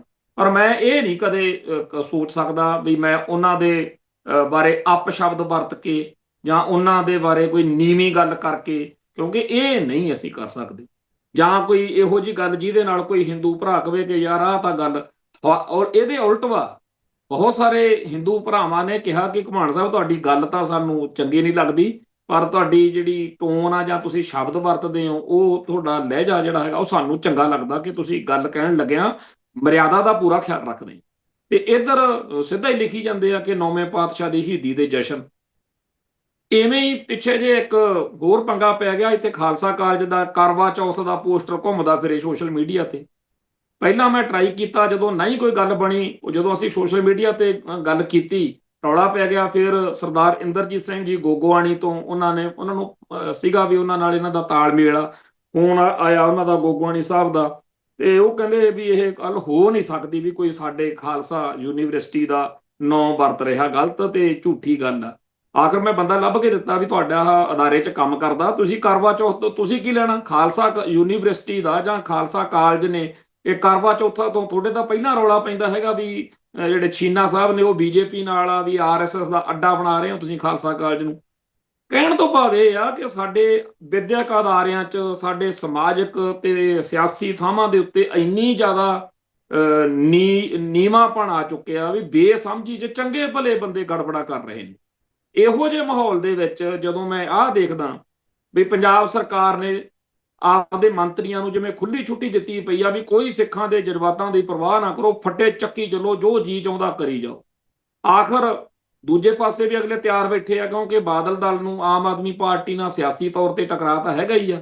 ਤੇ ਇਸ ਮੌਕੇ ਅਕਾਲ ਤਖਤ ਸਾਹਿਬ ਤੇ ਸ਼੍ਰੋਮਣੀ ਕਮੇਟੀ ਉੱਤੇ ਉਹਨਾਂ ਦੀ ਜਿਸ ਤਰੀਕੇ ਨਾਲ ਉਹਨਾਂ ਕੋਲੇ ਬਚਿਆ ਹੀ ਇਹ ਆ, ਇਹਦੇ ਰਾਹੀਂ ਉਹਨਾਂ ਨੇ ਘੇਰਨਾ ਆਮ ਆਦਮੀ ਪਾਰਟੀ ਨੂੰ। ਸਿਆਸਤ ਵੀ ਹੈਗੀ ਆ, ਪਰ ਜੇ ਉਹ ਮੌਕਾ ਦਿੰਦੇ ਆ ਆਮ ਆਦਮੀ ਪਾਰਟੀ ਵਾਲੇ, ਤਾਂਹੀਓ ਇਹ ਗੱਲਾਂ ਹੁੰਦੀਆਂ। ਸੋ ਜਦੋਂ ਹੁਣ ਮਰਿਆਦਾ ਦੇ ਮਸਲਿਆਂ ਦੇ ਉੱਤੇ ਆਮ ਆਦਮੀ ਪਾਰਟੀ ਦੇ ਆਗੂਆਂ ਨੂੰ ਇੱਥੇ ਸੱਦਾ ਪੱਤਰ ਆ ਗਿਆ ਵੀ ਚਲੋ ਅਕਾਲ ਤਖਤ ਤੇ ਪੇਸ਼ ਹੋ ਕੇ ਆਪਦੀ ਸਥਿਤੀ ਸਪਸ਼ਟ ਕਰੋ, ਤਾਂ ਇਹ ਮਸਲਾ ਜਿਹੜਾ ਸੀ ਥੋੜਾ ਜਿਹਾ ਸੰਵੇਦਨਸ਼ੀਲ ਹੋ ਗਿਆ। ਕਿਉਂਕਿ ਭਗਵੰਤ ਮਾਨ ਤੇ ਉਹਦੀ ਟੀਮ ਨੂੰ ਪੂਰੀ ਇਸ ਮੌਕੇ ਪੂਰੀ ਜਾਣੀ ਕਿ ਆਏ ਹੋਏ ਨੇ ਆਪਦੇ ਰੌਂ ਦੇ ਵਿੱਚ ਵੀ ਚਾਹੇ ਜੀ ਸਾਨੂੰ ਸ਼੍ਰੋਮਣੀ ਕਮੇਟੀ ਸਿੱਖ ਜਿੰਨਾ ਮਰਜ਼ੀ ਰੋਕ ਲੈਣ, ਅਸੀਂ ਐਤਕੀ ਉੱਥੇ ਜੀ ਚਾਹੇ ਸਾਰੀ ਸੰਗਤ ਦੁਖੀ ਹੋ ਜੇ, ਅਸੀਂ ਉਦੋਂ ਫਿਰ ਉੱਥੇ ਅਸੈਂਬਲੀ ਕਰਾਂਗੇ ਅਨੰਦਪੁਰ ਸਾਹਿਬ ਜਾ ਕੇ, ਅਸੀਂ ਉੱਥੇ ਐ ਕਰ ਦਿਆਂਗੇ ਉਹ ਕਰ ਦਿਆਂਗੇ, ਇਹੋ ਜਿਹਾ ਪ੍ਰੋਗਰਾਮ ਇਹੋ ਜਿਹੇ ਮਤੇ ਪਾਸ ਕਰਾਂਗੇ। ਇਹ ਪਤਾ ਨਹੀਂ ਕਿੱਥੋਂ ਸਿੱਖਿਆ ਹੋਇਆ। ਅੱਜ ਫੇਰ ਇਹ ਇੱਕ ਹੋਸ਼ਾ ਜਿਹਾ ਬਿਆਨ ਉਹਦਾ, ਕਹਿੰਦਾ ਜੀ ਇਹੋ ਜਿਹੇ ਮਤੇ ਪਾਸ ਹੋਣਗੇ ਵੀ ਦੁਨੀਆ ਜਾਣੀ ਕਿ ਕਹੂਗੀ ਵੀ ਇਹਦੇ ਨਾਲੋਂ ਵਧੀਆ ਕਿਤੇ ਗੱਲ ਹੀ ਨਹੀਂ ਹੋਈ। ਖੈਰ ਇਹ ਸਾਰੇ ਰੌਲੇ ਗੋਲੇ ਦੇ ਵਿੱਚ ਜਦੋਂ ਇਹ ਗੱਲ ਆਈ ਕਿ ਜੀ ਤੁਹਾਨੂੰ ਅਕਾਲ ਤਖਤ ਸਾਹਿਬ ਤੋਂ ਆਇਆ, ਤੇ ਉਹਨੇ ਬੜੀ ਹਲਕੀ ਗੱਲ ਕੀਤੀ। ਹਾਲਾਂਕਿ ਇਹ ਗੱਲ ਸੱਚੀ ਤਾਂ ਹੈ, ਪਰ ਕਈ ਵਾਰ ਗੱਲਾਂ ਰੋਕਣੀਆਂ ਵੀ ਪੈਂਦੀਆਂ ਨੇ। ਬੜੀ ਵਾਰ ਰੋਕਦੇ ਆ, ਅਸੀਂ ਖੁਦ ਰੋਕਦੇ ਆ ਇੱਥੋਂ ਕਿਸੇ ਬਾਰੇ ਵੀ ਕੋਈ ਵੀ ਹਲਕੀ ਗੱਲ ਕਰ ਸਕਦੇ ਆ, ਪਰ ਉਹ ਗੱਲ ਦਾ ਕੀ ਫਾਇਦਾ ਜਿਹੜੇ ਅਸੀਂ ਆਪਦੇ ਸਮਾਜ ਵਿੱਚ ਆਪਦੇ ਭਰਾਵਾਂ 'ਚ ਆਪਣੇ ਗੱਲ ਕਰਨ ਤੋਂ ਬਾਅਦ ਆਪਣੇ ਆਪ ਤੇ ਸ਼ਰਮਸ਼ਾਰ ਜੇ ਹੋਈਏ। ਤੇ ਮੂੰਹ ਪਾੜ ਕੇ ਇਹਨੇ ਭਗਵੰਤ ਮਾਨ ਨੇ ਕਹਿਤਾ ਕਿ ਜੀ ਜਿਹੜਾ ਜਥੇਦਾਰ ਆਪ ਸਰਟੀਫਿਕੇਟ ਹਜੇ ਲੈਂਦਾ ਫਿਰਦਾ ਵੀ ਮੈਂ ਮਨਜ਼ੂਰ ਕਰ ਲਓ ਮੈਨੂੰ ਜਥੇਦਾਰ, ਤੇ ਜਿਹਨੇ ਮਰਿਆਦਾ ਤੋਂ ਬਾਹਰ ਜਾ ਕੇ ਉਦੋਂ ਜਥੇਦਾਰੀ ਲਈ ਸੀ ਉਹ ਸਾਨੂੰ ਮਰਿਆਦਾ ਨਾ ਸਿਖਾਵੇ। ਕਾਫੀ ਅਵਾ ਤਵਾ ਬੋਲਿਆ ਵੀ ਜੇ ਮੈਨੂੰ ਸੱਦ ਲਿਆ ਨਾ ਕਿਤੇ, ਮੈਂ ਚਾਹੁੰਦਾ ਮੈਨੂੰ ਸੱਦਣ ਇਹ ਅਕਾਲ ਤਖਤ ਸਾਹਿਬ ਤੇ, ਜੇ ਕਿਤੇ ਮੈਨੂੰ ਸੱਦ ਲਿਆ ਫਿਰ ਮੈਂ ਉਹ ਕੁਛ ਦੱਸੂ ਭਈ ਇਹ ਕਦੇ ਜੀ ਮਤਲਬ ਜਿਵੇਂ ਉਹ ਫੁਕਰੀਆਂ ਮਾਰਨੀਆਂ ਹੁੰਦੀਆਂ ਨੇ। ਹੁਣ ਅਸੀਂ ਸਿੱਖ ਹੋਣ ਦੇ ਨਾਤੇ ਜੋ ਸਿੱਖਿਆ ਉਹ ਕੀ ਆ ਕਿ ਚਾਹੇ ਅਸੀਂ ਜਥੇਦਾਰਾਂ ਦੇ ਮਸਲੇ ਉੱਤੇ ਬਹੁਤ ਆਪਾਂ ਨੂੰ ਸਭ ਨੂੰ ਪਤਾ ਹੀ ਆ ਕਿ ਕਿਵੇਂ ਜਥੇਦਾਰ ਲੱਗੇ, ਕਿਵੇਂ ਬਾਦਲ ਕਿਆਂ ਨੇ ਸੰਸਥਾ ਦਾ ਘਾਣ ਕੀਤਾ, ਪਰ ਇਹਦੇ ਬਾਵਜੂਦ ਜੇ ਕਿਤੇ ਸਾਨੂੰ ਉਹ ਜਥੇਦਾਰ ਸੰਮਣ ਕਰ ਲੈਣ ਕਿਸੇ ਗੜਬੜ 'ਚ ਕਿਸੇ ਗੱਲ 'ਚ ਜਿਨ੍ਹਾਂ ਬਾਰੇ ਅਸੀਂ ਸਪਸ਼ਟ ਤੌਰ ਤੇ ਗਲਤ ਸਮਝਦੇ ਹੋਈ, ਤੇ ਉਹ ਕਹਿਣ ਕਿ ਆਓ ਜੀ ਅਸੀਂ ਪੇਸ਼ ਹੋਵਾਂਗੇ, ਸੰਸਥਾ ਦਾ ਸਤਿਕਾਰ ਕਰਨਾ ਹੀ ਕਰਨਾ। ਤੇ ਬਹੁਤ ਹੀ ਜ਼ਿਆਦਾ ਮਾੜੇ ਤੇ ਭੈੜੇ ਸ਼ਬਦਾਂ ਦੇ ਵਿੱਚ ਬੋਲ ਰਹੇ ਭਗਵੰਤ ਮਾਨ ਨੇ ਇਹ ਨਹੀਂ ਦੇਖਿਆ ਕਿ ਮੈਂ ਜੋ ਮਰਜ਼ੀ ਆ, ਮੈਂ ਕਮੇਡੀਅਨ ਰਿਹਾ, ਮੈਂ ਪਰ ਇਸ ਮੌਕੇ ਮੈਂ ਪੰਜਾਬ ਦਾ ਮੁੱਖ ਮੰਤਰੀ ਆ, ਤੇ ਪੂਰੇ ਪੰਜਾਬ ਦਾ ਮੁੱਖ ਮੰਤਰੀ ਅਕਾਲ ਤਖਤ ਸਾਹਿਬ ਨੂੰ ਲਲਕਾਰ ਰਿਹਾ। ਇਹਦੇ ਅਰਥ ਤਾਂ ਇਹੀ ਬਣਦੇ ਹਨ। ਇਹ ਗੱਲ ਕਿੰਨੀ ਮਾੜੀ ਆ। ਤੇ ਗਾਹਾਂ ਅਕਾਲ ਤਖਤ ਸਾਹਿਬ ਦੇ ਜਥੇਦਾਰ ਗਿਆਨੀ ਕੁਲਦੀਪ ਸਿੰਘ ਗੜਗੱਜ ਨਾਲ ਹਾਲਾਂਕਿ ਸਾਡੇ ਕਾਫੀ ਦੋਸਤਾਨਾ ਸੰਬੰਧ ਨੇ, ਪਰ ਆਪਾਂ ਸੱਚ ਕਹਿਣ ਲੱਗੇ ਤਾਂ ਕਦੇ ਜਕੀਦਾ ਨਹੀਂ ਵੀ ਭਾਈ ਤੇਰੀ ਆ ਗਲਤੀ ਹੈ। ਗੜਗੱਜ ਸਾਹਿਬ ਨੇ ਵੀ ਜਦੋਂ ਉਹਨੂੰ ਪੱਤਰਕਾਰਾਂ ਨੇ ਪੁੱਛਿਆ, ਉਹਨੂੰ ਇਹ ਗੱਲ ਕਹਿ ਦੇਣੀ ਚਾਹੀਦੀ ਸੀ ਕਿ ਜੀ ਬਈ ਇਹ ਜਿਹੜਾ ਵਿਸ਼ਾ ਇਹਦੇ ਉੱਤੇ ਹੁਣ ਕੋਈ ਗੱਲ ਨਹੀਂ ਕਰਨੀ। ਮਤਲਬ ਕਈ ਜਿਵੇਂ ਆ ਬਾਦਲ ਦੀ ਆਪਾਂ ਵੱਡੇ ਦੀ ਕਰਦੇ ਹੁੰਦੇ ਆ ਵੀ ਬੜਾ ਢੀਠ ਸੀ, ਬੜਾ ਮਕਾਰ ਸੀ, ਬੜੀ ਮੌਜ ਨਾਲ ਕਹਿ ਦਿੰਦਾ ਸੀਗਾ ਵੀ ਨਹੀਂ ਛੱਡੋ ਪਰਾਂ, ਹਨਾ। ਹੁਣ ਇਹ ਮਸਲੇ ਉੱਤੇ ਉਹਨੇ ਤਾਂ ਜੋ ਕਮਲ ਕੁੱਟਿਆ ਸੀ ਭਗਵੰਤ ਮਾਨ ਨੇ। ਫਿਰ ਗਾਹਾਂ ਗੜਗੱਜ ਸਾਹਿਬ ਨੇ ਵੀ ਕਹਿਤਾ ਬਈ ਕੋਨਾ ਮੋਨਾ ਮਾਂ ਇਹੋ ਜਿਹੇ ਮੂਸਰ ਮੁੰਨੀਫਰ ਬੰਦੇ ਦੀ, ਦਾੜੀ ਕੱਟਣ ਵਾਲੇ ਬੰਦੇ ਦੀ ਮੈਂ ਪੰਥ ਨੂੰ ਜਵਾਬ ਦੇ ਆ, ਮੈਂ ਇਹਨੂੰ ਸੀਐਮ ਨੂੰ ਕਿਉਂ ਜਵਾਬ ਦੇਵਾਂ। ਹੁਣ ਯਕੀਨਨ ਆ ਕਿ ਆਮ ਆਦਮੀ ਪਾਰਟੀ ਵਾਲੇ ਜਿਹੜੇ ਚਮਚੇ ਨੇ ਜਾਂ ਭਗਵੰਤ ਮਾਨ ਦੀ ਸੈਨਾ, ਉਹ ਹੁਣ ਚੀਕਾਂ ਮਾਰਨ ਲੱਗ ਜੂਗੀ ਕਿ ਜੀ ਸਾਡੇ ਸੀਐਮ ਨੂੰ ਇਉਂ ਕਹਿਤਾ ਵੀ ਉਹ ਜੀ ਉਹ ਤਾਂ ਸੁਖਬੀਰ ਨਾਲੋਂ 1000 ਦਰਜੇ ਚੰਗਾ, ਤੁਹਾਡੇ ਗਾਤਰੇ ਕਿਰਪਾਨਾਂ ਵਾਲਿਆਂ ਨੂੰ 1000 ਦਰਜੇ ਚੰਗਾ। ਇਹੋ ਜਿਹੀਆਂ ਗੱਲਾਂ ਕਰਨ ਕਰਾਉਣ ਨੂੰ ਇਹ ਬੱਬਰ ਸ਼ੇਰ ਨੇ, ਕਿਉਂਕਿ ਪਿਛਲੇ ਦਿਨ ਇਹ ਵੀ ਭਕਾਈ ਮਾਰੀ ਆ ਨਾ ਬਈ ਗੋਰਖ ਚੱਕ ਦੋ। ਤੇ ਉਹ ਗੋਰਖ ਜਿਹੜੀ ਆ ਗੁਰੂ ਦੀ ਗੋਰਖ ਦੀ ਜੇ ਕੋਈ ਮਿਸਮੈਨੇਜਮੈਂਟ ਹੋ ਰਹੀ ਆ ਤਾਂ ਸਿੱਖ ਆਪੇ ਬਥੇਰਾ, ਅਸੀਂ ਸਾਰੇ ਇਤਰਾਜ਼ ਕਰਦੇ ਆ, ਸਾਰੇ ਉਹ ਤੇ ਗੱਲ ਕਰਦੇ ਆ, ਪਰ ਆਹ ਇੰਨਾ ਨੀਵਾਂਪਣ ਕਦੇ ਨਹੀਂ ਦਿਖਾਉਂਦੇ। ਕੁੱਲ ਮਿਲਾ ਕੇ ਇਹ ਜਿਹੜਾ ਕੁਝ ਤਾਕਤਾਂ ਦੇ ਜਥੇਦਾਰ ਸ਼੍ਰੋਮਣੀ ਕਮੇਟੀ ਦੇ ਸਿਸਟਮ ਚੋਂ ਜਾਂ ਸਰਕਾਰੀ ਤੌਰ ਤੇ ਹੋ ਰਿਹਾ, ਇਹਦਾ ਜੀ ਆਪਣੇ ਬੱਚਿਆਂ ਤੇ ਜਿਨ੍ਹਾਂ ਦੀ ਉਮਰ 15 ਤੋਂ 25 ਸਾਲ ਦੇ ਵਿਚਾਲੇ ਆ, ਜੇ ਉਹ ਇਹਨਾਂ ਗੱਲਾਂ ਵੱਲ ਧਿਆਨ ਦੇਣ, ਉਹਨਾਂ ਨੂੰ ਕੀ ਮਹਿਸੂਸ ਹੋ। ਮੈਂ ਇਹ ਮੰਨਦਾ ਕਿ ਅਸੀਂ ਜਿਹੜੀ ਅੱਜ ਮੇਰੀ 50 ਸਾਲ ਦੇ ਲਾਗੇ ਉਮਰ ਹੈ, ਸਾਡੀ ਚੇਤਨਾ ਨੂੰ ਸਾਡੇ ਬਚਪਨ ਦੀਆਂ ਜਿਹੜੀਆਂ ਘਟਨਾਵਾਂ ਸੀ ਜੋ ਆਲੇ ਦੁਆਲੇ ਅਸੀਂ ਗ੍ਰਹਿਣ ਕੀਤਾ, ਸਾਡੀ ਚੇਤਨਾ ਨੇ ਉਹਦੇ ਪ੍ਰਭਾਵਿਤ ਕੀਤਾ ਹੋਇਆ। ਅਸੀਂ ਸਿੱਖ ਧਰਮ ਦੀ ਜੋ ਸਿੱਖਿਆ ਲਈ ਜਾਂ ਸਾਡਾ ਸਿਦਕ ਪਰਪੱਕ ਹੋਇਆ, ਉਹ ਆਲੇ ਦੁਆਲੇ ਦੇ ਉਸ ਮਾਹੌਲ ਨੇ ਪਰਪੱਕ ਕੀਤਾ। ਇਹ ਠੀਕ ਆ ਕਿ ਕਿਤਾਬਾਂ ਜਾਂ ਲਿਟਰੇਚਰ ਜਾਂ ਹੋਰ ਬਹੁਤ ਸਾਰਾ ਕੁਝ ਤੁਹਾਨੂੰ ਬਹੁਤ ਕੁਝ ਸਿਖਾਉਂਦਾ, ਪਰ ਜੋ ਕੁਝ ਅਸਲੀਅਤ ਵਿੱਚ ਪ੍ਰੈਕਟੀਕਲੀ ਤੁਹਾਡੇ ਆਲੇ ਦੁਆਲੇ ਸਮਾਜ ਵਿੱਚ ਵਾਪਰ ਰਿਹਾ ਹੁੰਦਾ, ਰਾਜਨੀਤਿਕ ਤੌਰ ਤੇ, ਧਾਰਮਿਕ ਤੌਰ ਤੇ, ਉਹ ਸ਼ਖਸੀਅਤਾਂ ਤੋਂ ਕਈ ਵਾਰੀ ਕਿਸੇ ਮਨੁੱਖ ਦੀ ਇਹੋ ਜਿਹੀ ਗੱਲ ਜਿਹੜੀ ਤੁਹਾਡੀ ਪੂਰੀ ਚੇਤਨਾ ਨੂੰ ਟੁੰਬ ਜਾਂਦੀ ਆ ਕਿ ਇੱਕ ਵਾਰ ਇੰਜ ਹੋਇਆ ਸੀ। ਸੋ ਇਹ ਗੱਲਾਂ ਬਹੁਤ ਅਰਥ ਰੱਖਦੀਆਂ ਹੁੰਦੀਆਂ ਨੇ। ਸੋ ਇਹ ਜਿਹੜੇ ਲੋਕ ਨੇ ਇਹਨਾਂ ਨੂੰ ਕੋਈ ਮਤਲਬ ਨਹੀਂ ਕਿ ਅਸੀਂ ਕਿਹੋ ਜਿਹੇ ਦਿਨਾਂ ਵਿੱਚ ਦੀ ਲੰਘ ਰਹੇ ਹਾਂ, ਕਿੱਡਾ ਜ਼ਿੰਮੇਵਾਰੀ ਵਾਲਾ, ਕਿੱਡਾ ਸੈਂਸਿਟਿਵ, ਕਿੱਡਾ ਸੰਵੇਦਨਸ਼ੀਲ ਦੌਰ ਆ। ਇੱਕ ਪਾਸੇ ਪੂਰਾ ਇੰਡੀਆ ਭਾਰਤੀ ਹਿੰਦੂ ਕੱਟੜ ਪੰਥ ਦਾ ਝੰਡਾ ਚੱਕ ਕੇ ਸਿੱਖੀ ਦੀਆਂ ਜੜਾਂ ਪੱਟਣ ਨੂੰ, ਸਿੱਖੀ ਦਾ ਭਗਵਾਂ ਕਰਨ ਨੂੰ ਲੱਗਿਆ ਹੋਇਆ। ਦੂਜੇ ਪਾਸੇ ਸਾਡੇ ਪੰਜਾਬ ਦੇ ਵਿੱਚ ਜੋ ਭਾਣੇ ਵਾਪਰ ਰਹੇ ਨੇ ਉਹ ਸਭ ਦੇ ਸਾਹਮਣੇ ਆ। ਇਹਨਾਂ ਧਾਰਮਿਕ ਅਤੇ ਸਿਆਸੀ ਆਗੂਆਂ ਨੂੰ ਕੋਈ ਸ਼ਰਮ ਹੈ ਨਹੀਂ। ਮੈਂ ਇੱਕ ਗੱਲ ਹੋਰ ਇੱਥੇ ਅੱਜ ਕਰਨੀ ਚਾਹੁੰਦਾ। ਮੈਂ ਦੋ ਨਾਂ ਲੈਣਾ। ਪਹਿਲਾਂ ਇੱਕ ਹੈਗਾ ਰਾਜ ਕੁਮਾਰ ਭਾਟੀ, ਦੂਜਾ ਹੈਗਾ ਅਹੀਰ ਸੀ ਸ਼ਾਇਦ ਉਹਦਾ ਨਾਮ।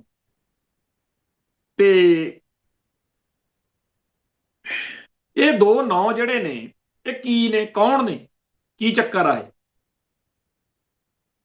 ਅਸੀਮ ਬਕਾਰ ਤੇ ਰਾਜ ਕੁਮਾਰ ਭਾਟੀ, ਇਹ ਬੰਦੇ ਕੌਣ ਨੇ?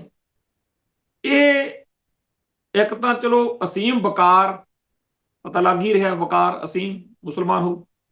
ਰਾਜ ਕੁਮਾਰ ਭਾਟੀ ਮਤਲਬ ਇਹ ਸਿੱਖ ਤਾਂ ਹੈ ਨਹੀਂ, ਨਾ ਮੁਸਲਮਾਨ, ਆਪਾਂ ਹਿੰਦੂਆਂ ਦੇ ਵਿੱਚ ਗਿਣ ਸਕਦੇ। ਚਲੋ ਟੀਵੀ ਚੈਨਲਾਂ ਦੇ ਉੱਤੇ ਇਹ ਦੋ ਬੰਦੇ ਭਾਗਵੇਂ ਬ੍ਰਿਗੇਡ ਦੀਆਂ ਪੂਛਾਂ ਚਕਾਈ ਰੱਖਦੇ। ਜੋ ਕੁਝ ਹਿੰਦੂ ਧਰਮ, ਹਿੰਦੂ ਇਤਿਹਾਸ, ਹਿੰਦੂ ਮਿਥਿਹਾਸ ਦੇ ਵਿੱਚ ਗੜਬੜਾਂ ਨੇ, ਜਿਹੜੇ ਹਿੰਦੂ ਕੱਟੜ ਪੰਥ ਦੇ ਝੰਡੇ ਚੱਕੀ ਫਿਰਦੇ ਆ, ਉਹਨਾਂ ਦੇ ਮੂਹਰੇ ਇਹ ਬੰਦੇ ਚਟਾਨ ਵਾਂਗ ਖੜੇ ਆ। YouTube ਜਾਂ ਸੋਸ਼ਲ ਮੀਡੀਆ ਦੇ ਉੱਤੇ ਇਹਨਾਂ ਦੀਆਂ ਬਾਹਲੀਆਂ ਨਹੀਂ ਤਾਂ 10-10, 20-20 ਲੱਖ ਕਲਿੱਪਾਂ ਜੀਆਂ ਘੁੰਮਦੀਆਂ ਫਿਰਦੀਆਂ, ਜਿਹਦੇ ਵਿੱਚ ਇਹ ਲੋਕ ਉਹਨਾਂ ਦੇ ਕਹਿੰਦੇ ਕਹਾਉਂਦਿਆਂ ਦੀ, ਜਿਵੇਂ ਕਹਿੰਦੇ ਆ, ਧੁੱਕੀ ਕੱਢੀ ਰੱਖਦੇ। ਭਾਗਵੇਂ ਬ੍ਰਿਗੇਡ ਦੇ ਜਿਹੜੇ ਵੱਡੇ ਥੰਮ ਮੰਨੇ ਜਾਂਦੇ ਆ ਨਾ, ਉਹਨਾਂ ਦੇ ਹੱਥ ਪੈਰ ਜਿਵੇਂ ਸੁੰਨ ਹੋਏ ਪਏ ਹੁੰਦੇ ਆ ਵੀ ਆਹ ਕਿਹਨੂੰ ਸੱਦ ਲਿਆ। ਜਦੋਂ ਡਿਬੇਟ ਹੋ ਰਹੀ ਹੁੰਦੀ ਹੈ ਉਸ ਮੌਕੇ ਐਂਕਰ ਜਿਹੜੀ ਹੁੰਦੀ ਹੈ, ਚਾਹੇ ਉਹ ਅੰਜਣਾ ਕਸ਼ਯਪ ਤੇ ਚਾਹੇ ਉਹ ਰਬੀਕਾ ਲਿਆਕਤ ਤੇ ਚਾਹੇ ABCD ਕੋਈ ਹੋਰ, ਉਹਦਾ ਪੂਰਾ ਜ਼ੋਰ ਲੱਗਿਆ ਹੁੰਦਾ ਬਈ ਮੈਂ ਹਿੰਦੂ ਕੱਟੜਵਾਦ ਵਾਲੇ ਪਾਸੇ, ਸਰਕਾਰ ਵਾਲੇ ਪਾਸੇ, ਭਗਵੇਂ ਬ੍ਰਿਗੇਡ ਵਾਲੇ ਪਾਸੇ ਸਾਰਾ ਨੈਰੇਟਿਵ ਸਿਰਜਣਾ। ਤੇ ਜਿਹੜੇ ਉਹਨੇ ਚਾਰ ਬੰਦੇ ਹੋਰ ਸੱਦੇ ਹੁੰਦੇ ਨੇ, ਚਾਹੇ ਉਹ ਅੱਡ-ਅੱਡ ਲੇਵਲਾਂ ਹੇਠ ਹੁੰਦੇ ਨੇ ਵੀ ਆਹ ਤਾਂ ਜੀ ਫਲਾਨਾ ਮਾਹਿਰ ਆ, ਤਾਂ ਫਲਾਨੀ ਪਾਰਟ, ਉਹ ਸਾਰੇ ਹੁੰਦੇ ਭਗਵੇਂ ਬ੍ਰਿਗੇਡ ਦੇ ਝੰਡੇ ਵਾਲੇ ਹੀ ਆ। ਉਹਨਾਂ ਦੇ ਵਿਚਾਲੇ ਇੱਕ ਬੰਦਾ ਉਹਨਾਂ ਨੇ ਬਿਠਾਇਆ ਹੁੰਦਾ ਵੀ ਅੱਜ ਇਹਦੀ ਬੇਇੱਜ਼ਤੀ ਕਰਕੇ ਜਾਂ ਇਹਨੂੰ ਨੀਵਾਂ ਦਿਖਾ ਕੇ ਭੇਜਣਾ। ਪਰ ਕਮਾਲ ਦੇ ਆ ਇਹ ਬੰਦੇ, ਰਾਜ ਕੁਮਾਰ ਭਾਟੀ ਤੇ ਅਸੀਮ ਬਕਾਰ ਤੇ ਇਹੋ ਜਿਹੇ ਹੋਰ ਨੇ ਕਈ 35-40 ਬੰਦੇ ਆ। ਇਹ ਸੋਸ਼ਲ ਮੀਡੀਆ ਦੇ ਉੱਤੇ ਜਿਹੜੀਆਂ ਕਲਿੱਪਾਂ ਦੇਖਦੇ ਆ ਨਾ ਤੁਸੀਂ, ਤੁਹਾਨੂੰ ਪਤਾ ਲੱਗਦਾ ਕਿ ਇੱਕ ਵੇਲਾ ਇਹ ਸੀ 5-7 ਸਾਲ ਪਹਿਲਾਂ, 1.5-2 ਸਾਲ ਪਹਿਲਾਂ ਵੀ ਸੀਗਾ, ਕਿ ਹਿੰਦੂ ਕੱਟੜਵਾਦ ਦੇ ਜਿਹੜੇ ਝੰਡਾ ਚੱਕੀ ਫਿਰਦੇ ਲੋਕ ਨੇ ਉਹਨਾਂ ਦੀ ਤੂਤੀ ਬੋਲਦੀ ਸੀ। ਉਹ ਕਿਸੇ ਨੂੰ ਖੰਘਣ ਨਹੀਂ ਸੀ ਦਿੰਦੇ, ਬੋਲਣ ਨਹੀਂ ਸੀ ਦਿੰਦੇ ਜਾਣੀ। ਫਿਰ ਇਹ ਬੰਦੇ ਪੂਰੀ ਤਿਆਰੀ ਨਾਲ ਆਏ। ਮੈਂ ਹੈਰਾਨ ਨਹੀਂ, ਮੈਂ ਖੁਸ਼ ਹਾਂ ਕਿ ਇਹਨਾਂ ਲੋਕਾਂ ਨੇ ਮਿਹਨਤ ਕਿੰਨੀ ਕੀਤੀ। ਇਹ ਜਿਹੜੇ ਬੰਦੇ ਆ ਜੀ, ਇਹ ਇਤਿਹਾਸ ਬਾਰੇ, ਭਾਰਤੀ ਇਤਿਹਾਸ ਬਾਰੇ, ਫਲਸਫਿਆਂ ਬਾਰੇ ਤੇ ਸਮਾਜਿਕ ਅਤੇ ਸੱਭਿਆਚਾਰਕ ਜਿਹੜੇ ਸਾਡੇ ਸਾਰੇ ਮਸਲੇ ਮਸਾਇਲ ਆ ਉਹਦੇ ਬਾਰੇ ਇੰਨੀ ਜ਼ਿਆਦਾ ਵੱਡੀ ਲਿਆਕਤ ਵਾਲੀ ਪੜ੍ਹਾਈ ਕਰੀ ਫਿਰਦੇ ਆ ਕਿ ਜਦੋਂ ਵੀ ਬੋਲਦੇ ਆ 1-2 ਲਾਈਨਾਂ ਦੇ ਵਿੱਚ ਹੀ ਉਹਨਾਂ ਦਾ 300 ਲਾਈਨਾਂ ਦਾ ਬੋਲਿਆ ਹੋਇਆ ਸਿਫਰ ਕਰ ਦਿੰਦੇ। ਹੁਣ ਇਹ ਬੰਦੇ ਨਾ ਤਾਂ ਕੋਈ ਕਥਾਵਾਚਕ ਆ, ਨਾ ਕੋਈ ਮੌਲਵੀ ਮਲਾਣੇ ਆ, ਸਿਆਸੀ ਬੰਦੇ ਆ। ਮੈਂ ਇਹ ਗੱਲ ਤਾਂ ਕਰ ਰਿਹਾ ਕਿ ਸਾਡੀ ਕੌਮ ਦੇ ਵਿੱਚੋਂ ਜਿਹੜੇ ਸਿੱਖ ਸਿਆਸਤਦਾਨ ਆ, ਚਾਹੇ ਉਹ BJP 'ਚ ਨੇ, ਚਾਹੇ ਉਹ ਆਮ ਆਦਮੀ ਪਾਰਟੀ 'ਚ ਨੇ, ਚਾਹੇ ਉਹ ਬਾਦਲਕਿਆਂ 'ਚ ਨੇ, ਚਾਹੇ ਕਾਂਗਰਸ 'ਚ ਆ, ਜਿਹੜੇ ਮਰਜ਼ੀ ਪਾਰਟੀ 'ਚ, ਜਿਹੜੀ ਮਰਜ਼ੀ ਸਿਆਸੀ ਸੋਚ ਨਾਲ ਉਹ ਬੰਦੇ ਹੋਣ, ਜਿਹੜੇ ਸਿਆਸੀ ਸਿੱਖ ਨੇ ਕਿਸੇ ਵੀ ਵਿਚਾਰਧਾਰਾ ਨਾਲ ਹੋਣ, ਕੀ ਉਹਨਾਂ ਕੋਲ ਇੰਨੀ ਲਿਆਕਤ ਹੈਗੀ ਆ ਕਿ ਉਹ ਆਪਦੇ ਇਤਿਹਾਸ ਤੋਂ, ਸਿੱਖ ਇਤਿਹਾਸ ਤੋਂ, ਜਿਹੜਾ ਸਿਰਫ 500 ਸਦੀਆਂ ਦਾ ਇਤਿਹਾਸ ਆ ਸਾਡਾ, ਸਾਡੇ ਫਲਸਫੇ ਤੋਂ, ਸਾਡੇ ਸੱਭਿਆਚਾਰਕ ਤੇ ਸਮਾਜਿਕ ਮਸਲਿਆਂ ਤੋਂ, ਸਾਡੇ ਕੌਮ ਦੇ ਉੱਤੇ ਆਏ ਸੰਕਟਾਂ ਬਾਰੇ, ਹਿੰਦੂਤਵ ਦੇ ਭਗਵੇਂ ਏਜੰਡੇ ਬਾਰੇ ਜਾਂ ਹੋਰ ਚੀਜ਼ਾਂ ਬਾਰੇ ਉਹ ਜਾਣਦੇ ਹੋਣ, ਤੇ ਜੇ ਉਹਨਾਂ ਨੂੰ ਟੀਵੀ ਚੈਨਲਾਂ ਦੇ ਉੱਤੇ ਬਹਿਸ ਕਰਨ ਭੇਜ ਦਿੱਤਾ ਜਾਵੇ ਤਾਂ ਉਹ ਇਹਨਾਂ ਵਾਂਗ ਜਿਹੜੇ ਅਜੇ ਰਾਜਕੁਮਾਰ ਭਾਟੀ ਤੇ ਅਸੀਮ ਬਕਾਰ ਵਰਗੇ ਨੇ, ਇਹਨਾਂ ਵਾਂਗ ਉੱਥੇ ਕੋਈ ਠੋਕ ਵਜਾ ਕੇ ਗੱਲ ਕਰ ਸਕਦੇ ਹੋਣ? ਕੋਈ ਹੈਗਾ ਆਪਣੇ ਕੋਲ ਇਹੋ ਜਿਹੇ? ਸਾਡੇ ਤਾਂ ਬਹੁਤਿਆਂ ਨੂੰ ਇਉਂ ਲੱਗਦਾ ਵੀ ਜਿਹੜੇ ਸਿਆਸੀ ਸਿੱਖ ਹੁੰਦੇ ਨੇ ਉਹ ਅਮੀਰ ਬੰਦਾ ਹੋਣਾ ਚਾਹੀਦਾ, ਜਿਹੜਾ ਵੋਟਾਂ ਵੇਲੇ ਰੱਜ ਕੇ ਨੋਟ ਨਾਟ ਖਰਚੇ ਤੇ ਵੋਟਾਂ ਬਾਟਾਂ ਜਿੱਤ ਸਕੇ। ਜਿਹੜਾ ਇਤਿਹਾਸ ਜਾਂ ਸਿੱਖ ਫਲਸਫੇ ਉਹਦਾ ਢਾਡੀ ਹੁੰਦੇ ਆ, ਕਹਿੰਦੇ ਜੀ ਢਾਡੀਆਂ ਵਾਲਾ ਕੰਮ ਹੈ। ਸਿੱਖ ਕਹਿੰਦਾ ਪ੍ਰਚਾਰਕ ਹੁੰਦੇ ਨੇ, ਉਹ ਤਾਂ ਅਸੀਂ ਪ੍ਰਚਾਰਕ ਥੋੜੀ ਆ, ਕਹਿੰਦੇ ਅਸੀਂ ਤਾਂ ਸਿਆਸੀ ਬੰਦੇ ਆ। ਭਾਈ ਆ ਤੁਸੀਂ ਦੇਖੋ ਇਸ ਮੌਕੇ ਅਗਲੇ ਸਿਆਸਤ ਰਾਹੀਂ, ਇਹ ਸਿਆਸਤ ਵਾ, ਉਹ ਸਿਆਸੀ ਭਲਵਾਨ ਨੇ ਜਿਹੜੇ ਟੀਵੀ ਚੈਨਲਾਂ ਤੇ ਐਂਕਰਾਂ ਦੇ ਨਾਲ ਜੁੜ ਕੇ ਆਪਦਾ ਹਿੰਦੂਤਵ ਦਾ ਏਜੰਡਾ ਅੱਗੇ ਵਧਾ ਰਹੇ ਨੇ। ਆ ਜਿਹੜਾ ਬਗੇਸ਼ਵਰ ਬਾਬਾ ਤੁਰਿਆ ਫਿਰਦਾ ਉਹ ਕੋਈ ਸਾਧ ਬਾਬਾ ਥੋੜੀ ਆ, ਅਗਲਾ ਹਿੰਦੂ ਰਾਸ਼ਟਰ ਦਾ ਝੰਡਾ ਲਈ ਫਿਰਦਾ ਤੇ ਇੱਥੇ ਸਾਡੇ ਬੰਦੇ ਉਹਨੂੰ ਵੈਲਕਮ ਕਰਨ ਲੱਗੇ ਹੋਏ ਨੇ। ਉਹ ਭਾਈ ਜਦੋਂ ਭਾਈ ਅਮਰਤਪਾਲ ਸਿੰਘ ਤੁਰਿਆ ਫਿਰਦਾ ਸੀ ਉਦੋਂ ਤਾਂ ਤੁਸੀਂ ਉਹਦੇ ਖਿਲਾਫ ਹੋਏ ਫਿਰਦੇ ਸੀ ਸਾਰੇ, ਵੀ ਉਹ ਤਾਂ ਜੇ ਬਹੁਤ ਮਾੜਾ ਕਰਦਾ, ਸਿੱਖ ਰਾਸ਼ਟਰ ਦੀ ਗੱਲ ਕਰਦਾ। ਉਹ ਹਿੰਦੂ ਰਾਸ਼ਟਰ ਦੀ ਗੱਲ ਕਰਨ ਵਾਲਾ ਚੰਗਾ ਹੋ ਗਿਆ ਤੁਹਾਡੇ ਲਈ। ਜੇਕਰ ਅੱਜ ਦੇ ਦੋ ਖਬਰਾਂ ਤੇ ਵੀ ਨਾਲ ਦੀ ਗੱਲ ਕਰ ਲਵਾਂ, ਭਾਈ ਅਮਰਤਪਾਲ ਸਿੰਘ ਬਾਰੇ ਹਾਈ ਕੋਰਟ ਦੇ ਵਿੱਚੋਂ ਇਹ ਫੈਸਲਾ ਆਇਆ ਹੋਇਆ ਵੀ ਜਲਦੀ ਤੋਂ ਜਲਦੀ ਥੋੜੇ ਦਿਨਾਂ ਦੇ ਵਿੱਚ ਹੀ ਪੰਜਾਬ ਸਰਕਾਰ ਦੱਸੇ, ਕਿਉਂਕਿ ਉਹਦਾ ਫੈਸਲਾ ਅਦਾਲਤ ਨੇ ਕਰਨਾ ਹੈ ਕਿ ਉਹਨੂੰ ਪੈਰੋਲ ਦਿੱਤੀ ਜਾਵੇ, ਕਿਉਂਕਿ ਪਟੀਸ਼ਨ ਪਾਈ ਗਈ ਆ। ਪਹਿਲਾਂ ਸੁਪਰੀਮ ਕੋਰਟ ਗਿਆ ਸੀ ਮਸਲਾ, ਹੁਣ ਹਾਈ ਕੋਰਟ 'ਚ ਆ ਕਿ ਜਿਹੜਾ ਹੈਗਾ ਪਾਰਲੀਮੈਂਟ ਦੇ ਵਿੱਚ ਜਾਣ ਲਈ ਉਹਨੂੰ ਇਜਾਜ਼ਤ ਦਿੱਤੀ ਜਾਣੀ ਹੈ। ਤੇ ਉਧਰ ਦੂਜੇ ਪਾਸੇ ਭਾਈ ਅਮਰਤਪਾਲ ਸਿੰਘ ਦੇ ਮਾਤਾ ਜੀ ਆਪਦੇ ਧੀ ਦੇ ਉਹਨਾਂ ਦੇ ਬੇਟਾ ਹੋਇਆ ਪਰਿਵਾਰ 'ਚ, ਮਤਲਬ ਜਿਵੇਂ ਕਹਿ ਦਈਏ ਦੋਤਾ, ਤੇ ਆਪਦੇ ਇਸ ਚੱਕਰ ਦੇ ਵਿੱਚ ਉਹਨਾਂ ਨੇ ਕੈਨੇਡਾ ਜਾਣਾ ਸੀਗਾ ਤੇ 에ਅਰਪੋਰਟ ਤੇ ਭਾਈ ਅਮਰਤਪਾਲ ਸਿੰਘ ਦੇ ਮਾਤਾ ਨੂੰ ਰੱਖ ਲਿਆ, ਰੋਕ ਲਿਆ। ਤੇ ਜਿਵੇਂ ਪਹਿਲਾਂ ਉਹਨਾਂ ਦੀ ਸਿੰਗੜੀ ਨੂੰ ਇੱਕ ਵਾਰ ਰੋਕਿਆ ਸੀ, ਤਾਂ ਇਹ ਚੱਕਰ ਵੀ ਜਿਹੜਾ ਹੈਗਾ ਚੱਲ ਰਿਹਾ। ਚਲੋ ਹੁਣ ਭਾਈ ਅਮਰਤਪਾਲ ਸਿੰਘ ਆ ਜਿਹੜਾ, ਜਦੋਂ ਉਹ ਆਪਦੀ ਧਰਮ ਦੀ, ਕੌਮ ਦੀ, ਪੰਥ ਦੀ ਗੱਲ ਕਰਦਾ ਸੀ, ਉਦੋਂ ਹਿੰਦੂ ਕੱਟੜਪੰਥੀਆਂ ਨਾਲੋਂ ਵੱਧ ਉਹ ਲੋਕ ਜਿਹੜੇ ਅੱਜ ਬਾਬਾ ਬਗੇਸ਼ਵਰ ਦੇ ਪੈਰਾਂ ਹੇਠ ਤਲੀਆਂ ਵਿਛਾਉਂਦੇ ਫਿਰਦੇ ਆ ਪੰਜਾਬ ਚੋਂ ਸਿੱਖ, ਇਹ ਉਹਦੇ ਖਿਲਾਫ ਭੁਗਤੇ ਸੀ। ਹੁਣ ਉਹ ਬਿਲਕੁਲ ਸਿਆਸੀ ਏਜੰਡਾ ਲੈ ਕੇ ਤੁਰਿਆ ਹੈ ਸਾਧ ਦਾ। ਸਾਧ ਤਾਂ ਕਾਹਦਾ ਉਹਦੇ ਬਾਰੇ ਆ ਜਿਹੜਾ ਰਾਜਕੁਮਾਰ ਭਾਟੀ ਆ ਉਹਦੀ ਮੈਂ ਅੱਜ ਸੁਣ ਰਿਹਾ ਸੀਗਾ, ਕਹਿੰਦਾ ਉਹ ਐਵੇਂ ਮੁੰਡਾ ਜਿਹਾ ਲਈ ਫਿਰਦੇ ਹੋ, ਇਹੋ ਜਿਹਾ ਕੋਈ ਬਾਬਾ ਬੂਬਾ ਨਹੀਂ ਹੁੰਦਾ ਕੋਈ। ਹੁਣ ਗੱਲ ਅਸਲ ਵਿੱਚ ਇਹ ਹੈ ਸਰਦਾਰੋ, ਬਈ ਸਾਡੀ ਕੌਮ ਨੂੰ ਸਿਆਸੀ ਖੇਤਰ ਦੇ ਵਿੱਚ ਵੀ ਸਿੱਖੀ ਦੀ, ਪਲ ਪਲ ਦੀ, ਜਿਨ੍ਹਾਂ ਨੂੰ ਖਬਰ ਹੋਵੇ ਭਵਿੱਖ ਦੀ, ਵਰਤਮਾਨ ਦੀ, ਬੀਤੇ ਹੋਏ ਦੋ ਯੁੱਗ ਦੀ, ਜਿਨ੍ਹਾਂ ਨੂੰ ਪੂਰੀ ਸੋਝੀ ਹੋਵੇ, ਜਿਹੜੇ ਆਹ ਅਸੀਮ ਵਕਾਰ ਤੇ ਰਾਜਕੁਮਾਰ ਭਾਟੀ ਵਰਗੇ ਹੋਣ, ਉਹਨਾਂ ਦੀ ਲੋੜ ਆ। ਮਤ ਸੋਚੋ ਕਿ ਅਸੀਂ ਇਹੋ ਜਿਹੇ MLA MP ਬਣਾ ਕੇ ਡੰਗ ਸਾਰੀ ਜਾਵਾਂਗੇ। ਜਿਹੜੀਆਂ ਸਿਆਸੀ ਪਾਰਟੀਆਂ ਤੁਹਾਨੂੰ ਇਹ ਕਹਿੰਦੀਆਂ ਨੇ ਕਿ ਉਹਨੂੰ ਚਾਹੇ ਅਕਲ ਨਾ ਹੋਵੇ ਜੀ, ਵੋਟਾਂ ਜਿੱਤਣ ਜੋਗਾ ਹੋਵੇ, ਉਹ ਤੁਹਾਡੀ ਕੌਮ ਦਾ ਬੇੜਾ ਗਰਕ ਕਰਾਉਣ ਵਾਲਾ ਕੰਮ। ਤੇ ਇਸ ਮੌਕੇ ਚਾਹੇ ਉਹ ਬਾਦਲਕਿਆਂ 'ਚ ਤੇ ਚਾਹੇ ਕਿਸੇ ਹੋਰ ਪਾਰਟੀ 'ਚ, ਸਾਰੇ ਦੇ ਸਾਰੇ ਸਿੱਖਾਂ ਨੂੰ ਜਿੰਨੀ ਕੁ ਅਕਲ ਆ ਉਹ ਆਪਾਂ ਦੇਖਦੇ ਹੀ ਰਹਿੰਦੇ ਆ ਜਦੋਂ ਸਿੱਖ ਮਸਲਿਆਂ ਦੇ ਬਾਰੇ ਕੋਈ ਚਰਚਾ ਹੁੰਦੀ ਆ। ਇੱਥੇ ਤਾਂ ਸ਼੍ਰੋਮਣੀ ਕਮੇਟੀ ਦੇ ਜਿਹੜੇ ਮੈਂਬਰ ਨੇ ਉਹ ਕਈ ਵਾਰੀ ਨਵਾਂ ਹੀ ਸੱਪ ਕੱਢ ਛੱਡਦੇ ਆ।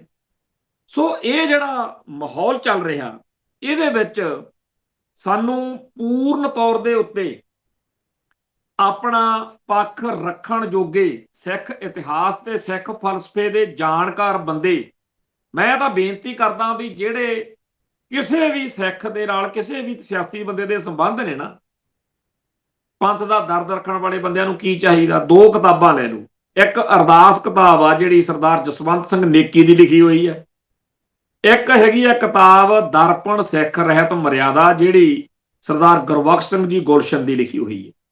ਅਰਦਾਸ ਕਿਤਾਬ ਦੇ ਵਿੱਚ ਸਾਰੀ ਅਰਦਾਸ ਦੀ ਵਿਆਖਿਆ ਕੀਤੀ ਗਈ ਹੈ। ਦਰਪਣ ਸਿੱਖ ਰਹਿਤ ਮਰਿਆਦਾ ਦੇ ਵਿੱਚ ਸਾਡੇ ਧਰਮ ਦੀ ਜਿਹੜਾ ਕੋਡ ਆਫ ਕੰਡਕਟ ਆ ਉਹਦੀ ਵਿਆਖਿਆ ਕੀਤੀ ਗਈ ਆ। ਇਹ ਦੋ ਕਿਤਾਬਾਂ ਹਰ ਸਿਆਸੀ ਸਿੱਖ ਨੂੰ ਜ਼ਰੂਰ ਪੜ੍ਹਨੀਆਂ ਚਾਹੀਦੀਆਂ ਨੇ, ਤਾਂ ਕਿ ਇੱਕ ਤਾਂ ਉਹ ਆਪਦੇ ਧਰਮ ਦੀ ਮਰਿਆਦਾ ਦੇ ਵਿੱਚ ਪਰਪੱਕ ਰਹਿਣਾ ਸਿੱਖ ਲਵੇ, ਉਹਨੂੰ ਪਤਾ ਹੋਵੇ, ਗਲਤੀਆਂ ਨਾ ਕਰੇ। ਦੂਜਾ, ਅਰਦਾਸ ਜਦੋਂ ਕਿਤਾਬ ਪੜੂਗਾ ਉਹਨੂੰ ਸਿੱਖ ਇਤਿਹਾਸ ਦਾ ਬਾਹਲਾ ਨਹੀਂ ਤਾਂ ਮੋਟਾ ਮੋਟਾ ਜਿਹਾ, ਕਿਉਂਕਿ ਉਹਦੀ ਕੱਲੀ ਕੱਲੀ ਲਾਈਨ ਦੀ ਵਿਆਖਿਆ ਦੇ ਵਿੱਚ ਤੁਹਾਡੇ ਧਰਮ ਬਾਰੇ, ਤੁਹਾਡੇ ਫਲਸਫੇ ਬਾਰੇ, ਤੁਹਾਡੇ ਇਤਿਹਾਸ ਬਾਰੇ ਸਾਰਾ ਕੁਝ ਹੀ ਆ ਜਾਂਦਾ। ਸੋ ਜੇ ਬਹੁਤਾ ਜ਼ਿਆਦਾ ਅਜੇ ਟਾਈਮ ਨਹੀਂ ਹੈਗਾ ਤਾਂ ਅਰਦਾਸ ਜਿਹੜੀ ਸਰਦਾਰ ਜਸਵੰਤ ਸਿੰਘ ਨੇਕੀ ਵਾਲੀ ਆ ਤੇ ਗਿਆਨੀ ਗੁਰਬਖਸ਼ ਸਿੰਘ ਗੁਲਸ਼ਨ ਵਾਲੀ ਦਰਪਣ ਸਿੱਖ ਰਹਿਤ ਮਰਿਆਦਾ ਸਾਰੇ ਸਿਆਸੀ ਪਹਿਲਵਾਨਾਂ ਨੂੰ ਇਹ ਤਾਂ ਜਾਣੀ ਕਿ ਜਿਵੇਂ ਕਹਿੰਦੇ ਆ ਮਸਟ ਨੈਸੈਸਰੀ, ਜਿਵੇਂ ਹਰ ਵੇਲੇ ਭਾਈ ਤੁਸੀਂ ਇਹ ਕੋਲ ਰੱਖੋ, ਇਹ ਪੜੋ ਤੇ ਤਾਂ ਕਿ ਤੁਹਾਨੂੰ ਮਾੜਾ ਮੋਟਾ ਤਾਂ ਤੁਹਾਡੇ ਧਰਮ ਦੇ ਸਿੱਖਾਂ ਦੇ ਘਰੇ ਜੰਮੇ ਹੋ, ਸਿੱਖੀ ਦੀਆਂ ਜੜਾਂ ਵੱਢਣ ਵਾਲੀਆਂ ਗੱਲਾਂ ਤਾਂ ਨਾ ਕਰੋਗੇ ਨਾ ਜਦੋਂ ਤੁਹਾਨੂੰ ਇਹ ਪਤਾ ਹੋਵੇ ਕਿ ਸਾਡੇ ਧਰਮ ਦੇ ਵਿੱਚ ਕੀ ਦਰਜ ਹੈ। ਖੈਰ, ਹੁਣ ਗੱਲ ਇਹ ਹੈ ਕਿ ਇੱਕ ਪਾਸੇ ਤਾਂ ਇੰਡੀਆ ਲੈਵਲ ਦੇ ਉੱਤੇ ਹਿੰਦੂ ਕੱਟੜਵਾਦ ਦਾ ਜਿਹੜਾ ਫਨੀਅਰ ਆ ਅਜਗਰ, ਉਹ ਦਿਨੋਂ ਦਿਨ ਪ੍ਰਚੰਡ ਹੁੰਦਾ ਜਾ ਰਿਹਾ ਤੇ ਉਹਦੇ ਸਾਹਮਣੇ ਡਟਣ ਵਾਲਾ ਕੱਲਾ ਪੰਜਾਬ ਆ ਤੇ ਪੰਜਾਬ ਦੇ ਵਿੱਚ ਖੱਖੜੀਆਂ ਕਰੇਲੇ ਕਰਕੇ ਸਿੱਖ ਸ਼ਕਤੀ ਨੂੰ ਕਰਾਹੇ ਪਾ ਕੇ ਇੱਧਰ ਉੱਧਰ ਅਲਝਾ ਕੇ ਕਮਜ਼ੋਰ ਕੀਤਾ ਜਾ ਰਿਹਾ। ਅਗਲੇ ਪੂਰੀ ਤਾੜ ਵਿੱਚ ਨੇ ਤੇ ਉਹ ਕੋਈ ਕਸਰ ਨਾ ਪਹਿਲਾਂ ਛੱਡਦੇ ਰਹੇ ਆ ਤੇ ਨਾ ਉਹਨਾਂ ਨੇ ਹੁਣ ਛੱਡਣੀ ਹੈ। ਪਰ ਸਾਡਾ ਜਿਹੜਾ ਹੈਗਾ ਧਰਮ, ਸਾਡਾ ਜਿਹੜਾ ਸਾਰਾ ਸਿਸਟਮ ਹੈ, ਉਹ ਸਾਨੂੰ ਇਸ ਗੱਲ ਲਈ ਸੁਚੇਤ ਕਰਦਾ ਕਿ ਜਦੋਂ ਭਾਈ ਵਕਤ ਆ, ਜਦੋਂ ਵਕਤ ਆ ਨਾ, ਟਾਈਮ ਆ ਤੁਹਾਡਾ, ਉਦੋਂ ਪੂਰਾ ਆਪਦੀ ਤਿਆਰੀ ਰੱਖੋ ਤੇ ਅਰਦਾਸ ਨਾ ਕੱਲੀ ਕਰੀ ਚੱਲੋ। ਅਰਦਾਸ ਦਾ ਇੱਕ ਵੱਖਰਾ ਹੈਗਾ, ਪਰ ਅਰਦਾਸ ਦੇ ਨਾਲ ਨਾਲ ਆਪਦੇ ਕੋਲ ਕੱਲੇ ਬਾਬੇ ਦੇ ਤਵੀਤਾਂ ਤੇ ਨਾ ਰਹੋ, ਆਪਦੀ ਤਿਆਰੀ ਰੱਖੋ ਤਾਂ ਕਿ ਤੁਹਾਨੂੰ ਹਰ ਤਰ੍ਹਾਂ ਨਾਲ ਆਪਣੀ ਫਰਜ਼ ਨਿਭਾਉਣ ਦੇ ਲਈ ਬੜੀ ਔਖ ਨਾ ਆਵੇ। ਖੈਰ, ਖਬਰਾਂ ਨਾਲ ਦੀ ਨਾਲ ਜਿਹੜੀਆਂ ਨੇ ਉਹਨਾਂ ਦੀ ਵੀ ਚਰਚਾ ਕਰਨੀ ਬਣਦੀ ਆ। ਪਿਛਲੇ ਦਿਨੀ ਜਿਹੜਾ IT ਸੈੱਲ ਆ ਬਾਦਲਕਿਆਂ ਦਾ, ਉਹਦਾ ਜਿਹੜਾ ਮੁਖੀ ਆ ਨਛੱਤਰ ਸਿੰਘ ਗਿੱਲ, ਉਹਨੂੰ ਪੰਜਾਬ ਸਰਕਾਰ ਨੇ ਗ੍ਰਿਫਤਾਰ ਕੀਤਾ ਸੀ। ਅੱਜ ਹਾਈ ਕੋਰਟ ਨੇ ਝਟਕਾ ਮਾਰਿਆ ਤੇ ਉਹਦੀ ਰਿਹਾਈ ਦੇ ਆਰਡਰ ਕਰਤੇ ਆ, ਕਿਉਂਕਿ ਸਾਰੀ ਗ੍ਰਿਫਤਾਰੀ ਜਿਹੜੀ ਆ ਉਹ ਗਲਤ ਤਰੀਕੇ ਨਾਲ ਹੋਈ ਸੀ। ਤੇ ਦੂਜੇ ਪਾਸੇ ਜਿਹੜਾ ਸਿੱਖਾਂ ਨੂੰ ਹਿੰਦੂ ਗਰਦਾਨਣ ਦਾ, ਸਿੱਖਾਂ ਨੂੰ ਹਿੰਦੂ ਰਾਸ਼ਟਰ ਦੇ ਰਾਹ ਤੋਰਨ ਦਾ, ਬਗੇਸ਼ਵਰ ਬਾਬੇ ਵਾਲਾ, ਸਿੱਖਾਂ ਨੂੰ ਸੰਵਿਧਾਨ ਵਿੱਚ ਹਿੰਦੂ ਲਿਖਣ ਦਾ, ਸਿੱਖਾਂ ਦਾ ਭਗਵਾਂਕਰਨ ਕਰਨ ਦਾ ਜਿਹੜਾ ਚੱਲ ਰਿਹਾ ਪ੍ਰੋਜੈਕਟ ਆ, ਉਹਦੇ ਵਿੱਚ ਸਿੱਖ ਵਿਦਵਾਨਾਂ ਨੇ ਡਾਕਟਰ ਪਿਆਰੇ ਲਾਲ ਗਰਗ, ਸਰਦਾਰ ਗੁਰਤੇਜ ਸਿੰਘ ਸਾਬਕਾ IAS ਤੇ ਹੋਰ ਬਹੁਤ ਸਾਰਿਆਂ ਨੇ ਇੱਕ ਪ੍ਰੈਸ ਕਾਨਫਰੰਸ ਕਰਕੇ ਬਹੁਤ ਕੁਝ ਨੰਗਾ ਕੀਤਾ ਕਿ ਕਿਵੇਂ ਸਿੱਖ ਬੱਚਿਆਂ ਨੂੰ ਸਿੱਖੀ ਦੇ ਉਲਟ ਗੱਲਾਂ ਪੜ੍ਹਾਈਆਂ ਜਾ ਰਹੀਆਂ ਨੇ। ਖਾਸ ਤੌਰ ਦੇ ਉੱਤੇ ਕਿਉਂਕਿ ਇਹਨਾਂ ਦਿਨਾਂ 'ਚ 9ਵੇਂ ਪਾਤਸ਼ਾਹ ਦੀ ਸ਼ਤਾਬਦੀ ਦਾ ਸਾਰਾ ਚੱਲ ਰਿਹਾ, ਉਹਦੇ 'ਚ ਦੱਸਿਆ ਗਿਆ ਕਿ ਕਿਵੇਂ ਸਿੱਖਾਂ ਦੇ ਨਿਆਣਿਆਂ ਨੂੰ ਮਿਸਗਾਈਡ ਕੀਤਾ ਗਿਆ ਤੇ 9ਵੇਂ ਪਾਤਸ਼ਾਹ ਦੇ ਇਖਲਾਕ ਬਾਰੇ, ਕਿਰਦਾਰ ਬਾਰੇ ਬਹੁਤ ਹੀ ਜ਼ਿਆਦਾ ਨੀਚਤਾ ਵਾਲੀਆਂ ਗੱਲਾਂ ਜਿਹੜੀਆਂ ਨੇ ਕਿਤਾਬਾਂ ਦੇ ਵਿੱਚ ਪੜ੍ਹਾਈਆਂ ਗਈਆਂ ਨੇ। ਸੋ ਹੁਣ ਆਪਾਂ ਜਿਹੜੇ ਅਗਲੇ ਕੁਝ ਮਿੰਟ ਨੇ ਉਹ ਆਪਾਂ ਗੁਰੂ ਪਾਤਸ਼ਾਹ ਦੇ ਲੇਖੇ ਲਾਉਣੇ ਆ। ਉਹਦੇ ਵਿੱਚ ਜਿਹੜੀ ਗੁਰੂ ਸਾਹਿਬ ਦੀ ਜੀਵਨੀ ਆ ਜਾਂ ਜ਼ਿੰਦਗੀ ਆ ਜਾਂ ਉਹਦੀ ਕਥਾ ਹੈ, ਉਧਰਲੇ ਪਾਸੇ ਵੀ ਆਪਾਂ ਗੱਲ ਕਰਾਂਗੇ, ਉਹਨਾਂ ਦੇ ਨਾਲ ਜੁੜੀਆਂ ਹੋਰ ਗੱਲਾਂ ਵੀ ਕਰਾਂਗੇ। ਸਭ ਤੋਂ ਜਿਹੜੀ ਗੱਲ ਹੈਗੀ ਆ ਕਿ ਸ਼੍ਰੋਮਣੀ ਗੁਰਦੁਆਰਾ ਪ੍ਰਬੰਧਕ ਕਮੇਟੀ ਨੇ, ਜਿਹੜਾ ਧਰਮ ਪ੍ਰਚਾਰ ਕਮੇਟੀ ਨੇ ਸ੍ਰੀ ਗੁਰੂ ਤੇਗ ਬਹਾਦਰ ਜੀ ਦਾ ਜੀਵਨ ਤੇ ਸੰਦੇਸ਼ ਛਾਪਿਆ, ਜਿਹੜਾ ਰਿਸਰਚ ਸਕਾਲਰ ਕਰਮਜੀਤ ਸਿੰਘ ਦੂਲਾ ਨੰਗਲ ਦਾ ਲਿਖਿਆ ਹੋਇਆ, ਉਹਦੇ ਆਧਾਰ ਤੇ ਮੈਂ ਗੱਲ ਕਰਨ ਲੱਗਿਆ ਕਿ ਅੰਮ੍ਰਿਤਸਰ ਦੇ ਵਿੱਚ 9ਵੇਂ ਪਾਤਸ਼ਾਹ ਦਾ ਪ੍ਰਕਾਸ਼ ਹੋਇਆ ਸੀ। ਮੈਂ ਪਹਿਲਾਂ ਵੀ ਦੱਸਿਆ ਸੀ ਇੱਥੇ ਅੰਮ੍ਰਿਤਸਰ ਦੇ ਵਿੱਚ ਬਹੁਤ ਸਾਰੇ ਗੁਰੂ ਅਸਥਾਨ ਨੇ, ਪਰ ਸਾਡੇ ਬੰਦੇ ਵੱਧ ਤੋਂ ਵੱਧ ਸ਼ਹੀਦਾਂ ਵਾਲਾ ਗੁਰਦੁਆਰਾ, ਮਤਲਬ ਪਹਿਲਾਂ ਤਾਂ ਦਰਬਾਰ ਸਾਹਿਬ ਜਾਣਾ, ਦੂਜਾ ਸ਼ਹੀਦਾਂ ਵਾਲੇ, ਤੀਜਾ ਛਾਟਾ ਸਾਹਿਬ ਦਾ ਪਤਾ, ਪਰ ਇਹ ਨਹੀਂ ਪਤਾ ਕਿ ਇਸੇ ਅੰਮ੍ਰਿਤਸਰ ਸ਼ਹਿਰ ਦੇ ਵਿੱਚ ਗੁਰੂ ਕੇ ਮਹਿਲ ਨਾਂ ਦਾ ਇੱਕ ਅਸਥਾਨ ਆ, ਜਿੱਥੇ 6ਵੇਂ ਪਾਤਸ਼ਾਹ ਦੇ ਘਰ ਮਾਤਾ ਨਾਨਕੀ ਜੀ ਦੀ ਪਾਵਨ ਕੁੱਖ ਤੋਂ ਜਿਹੜਾ 9ਵੇਂ ਪਾਤਸ਼ਾਹ ਦਾ ਇੱਥੇ ਪ੍ਰਕਾਸ਼ ਹੋਇਆ ਸੀ। ਉਹਨਾਂ ਦੇ 4 ਭਰਾ ਸੀਗੇ, ਜਿਹੜੇ ਬਾਬਾ ਗੁਰਦਿੱਤਾ ਜੀ, ਬਾਬਾ ਸੂਰਜਮਲ ਜੀ, ਬਾਬਾ ਅਣੀ ਰਾਏ ਜੀ ਤੇ ਬਾਬਾ ਅਟਲ ਜੀ, ਤੇ ਇੱਕ ਭੈਣ ਬੀਬੀ ਬੀਰੋ ਜੀ। ਬਹੁਤ ਸਾਡੇ ਪੰਥ ਦੇ ਵਿੱਚ ਇਹ ਗੱਲ ਜਿਹੜੀ ਹੈਗੀ ਆ ਘੱਟ ਲੋਕਾਂ ਨੂੰ ਪਤਾ, ਚੇਤੇ ਘੱਟ ਵਾ, ਕਿ ਅਸਲ ਵਿੱਚ ਉਹਨਾਂ ਦਾ ਨਾਂ ਤਿਆਗਮੱਲ ਸੀ। ਪਹਿਲਾ ਨਾਂ ਤਿਆਗਮੱਲ ਸੀ, ਪਰ ਇੱਕ ਜਦੋਂ ਜੰਗ ਹੋਈ ਆ ਜਿਹੜੀ ਆਪਣੇ ਕਰਤਾਰਪੁਰ ਸਾਹਿਬ ਵਾਲੀ ਜੰਗ, ਉਸ ਜੰਗ ਦੇ ਵਿੱਚ ਤੇਗ ਦੇ ਜੌਹਰ ਇਸ ਤਰੀਕੇ ਨਾਲ ਦਿਖਾਏ ਕਿ ਗੁਰੂ ਪਾਤਸ਼ਾਹ ਨੇ, ਉਹਨਾਂ ਦੇ ਪਿਤਾ ਜੀ ਨੇ, ਉਹਨਾਂ ਦਾ ਨਾਂ ਤੇਗ ਬਹਾਦਰ ਰੱਖ ਦਿੱਤਾ। ਫਿਰ ਉਹ ਅੱਜ ਤੱਕ ਆਪਾਂ ਜਿਹੜਾ ਗੁਰੂ ਤੇਗ ਬਹਾਦਰ ਸਾਹਿਬ ਕਹਿ ਕੇ ਯਾਦ ਕਰਦੇ ਆ, ਉਹਨਾਂ ਦਾ ਨਾਮ ਤਿਆਗ ਮੱਲ ਸੀ। ਤੇ ਅੰਮ੍ਰਿਤਸਰ ਜਦੋਂ ਇੱਥੇ ਰਹਿੰਦੇ ਆ ਤਾਂ ਉਹਨਾਂ ਦੀ ਜਿਹੜੀ ਸਾਰੀ ਸਿੱਖਿਆ ਟ੍ਰੇਨਿੰਗ ਆ, ਜੋ ਉਹਨਾਂ ਨੂੰ ਸਾਰਾ ਸਿੱਖਿਆ ਪੜ੍ਹਾਈ ਕਰਾਈ ਗਈ ਆ, ਉਹ ਭਾਈ ਗੁਰਦਾਸ ਜੀ ਤੇ ਬਾਬਾ ਬੁੱਢਾ ਜੀ ਉਹਨਾਂ ਦੀ ਨਿਗਰਾਨੀ ਹੇਠ ਉਹਨਾਂ ਨੇ ਉਹਨਾਂ ਨੂੰ ਸਾਰੀ ਜਿਹੜੀ ਆ ਪੜ੍ਹਾਈ ਆ, ਕੁਸ਼ਤੀਆਂ, ਗੱਤਕਾ, ਘੋੜਸਵਾਰੀ, ਤਲਵਾਰਬਾਜੀ, ਇਹ ਸਾਰੀਆਂ ਚੀਜ਼ਾਂ ਗੁਰੂ ਪਾਤਸ਼ਾਹ ਨੂੰ ਸਿਖਾਈਆਂ ਗਈਆਂ ਨੇ। ਇਸ ਤੋਂ ਅਗਲੀ ਗੱਲ, ਇਹ ਉਹਨਾਂ ਦਿਨਾਂ ਦੇ ਵਿੱਚ 6ਵੇਂ ਪਾਤਸ਼ਾਹ ਜਿਹੜੇ ਕਿ 5ਵੇਂ ਪਾਤਸ਼ਾਹ ਦੀ ਸ਼ਹਾਦਤ ਤੋਂ ਬਾਅਦ ਜਿਵੇਂ ਕਹਿੰਦੇ ਆ ਵੀ ਜਿਹੜੇ ਉਸ ਟਾਈਮ ਕਿਹਾ ਸੀ ਵੀ ਸੋਹਣੇ ਨੌਜਵਾਨ ਸਿੱਖ ਜਿਹੜੇ ਆ ਉਹ ਆਉਣ, ਘੋੜੇ ਲਿਆਓ, ਸ਼ਸਤਰ ਲਿਆਓ, 2 ਤਲਵਾਰਾਂ ਵਾਲੀ ਕਥਾ, ਹਨਾ।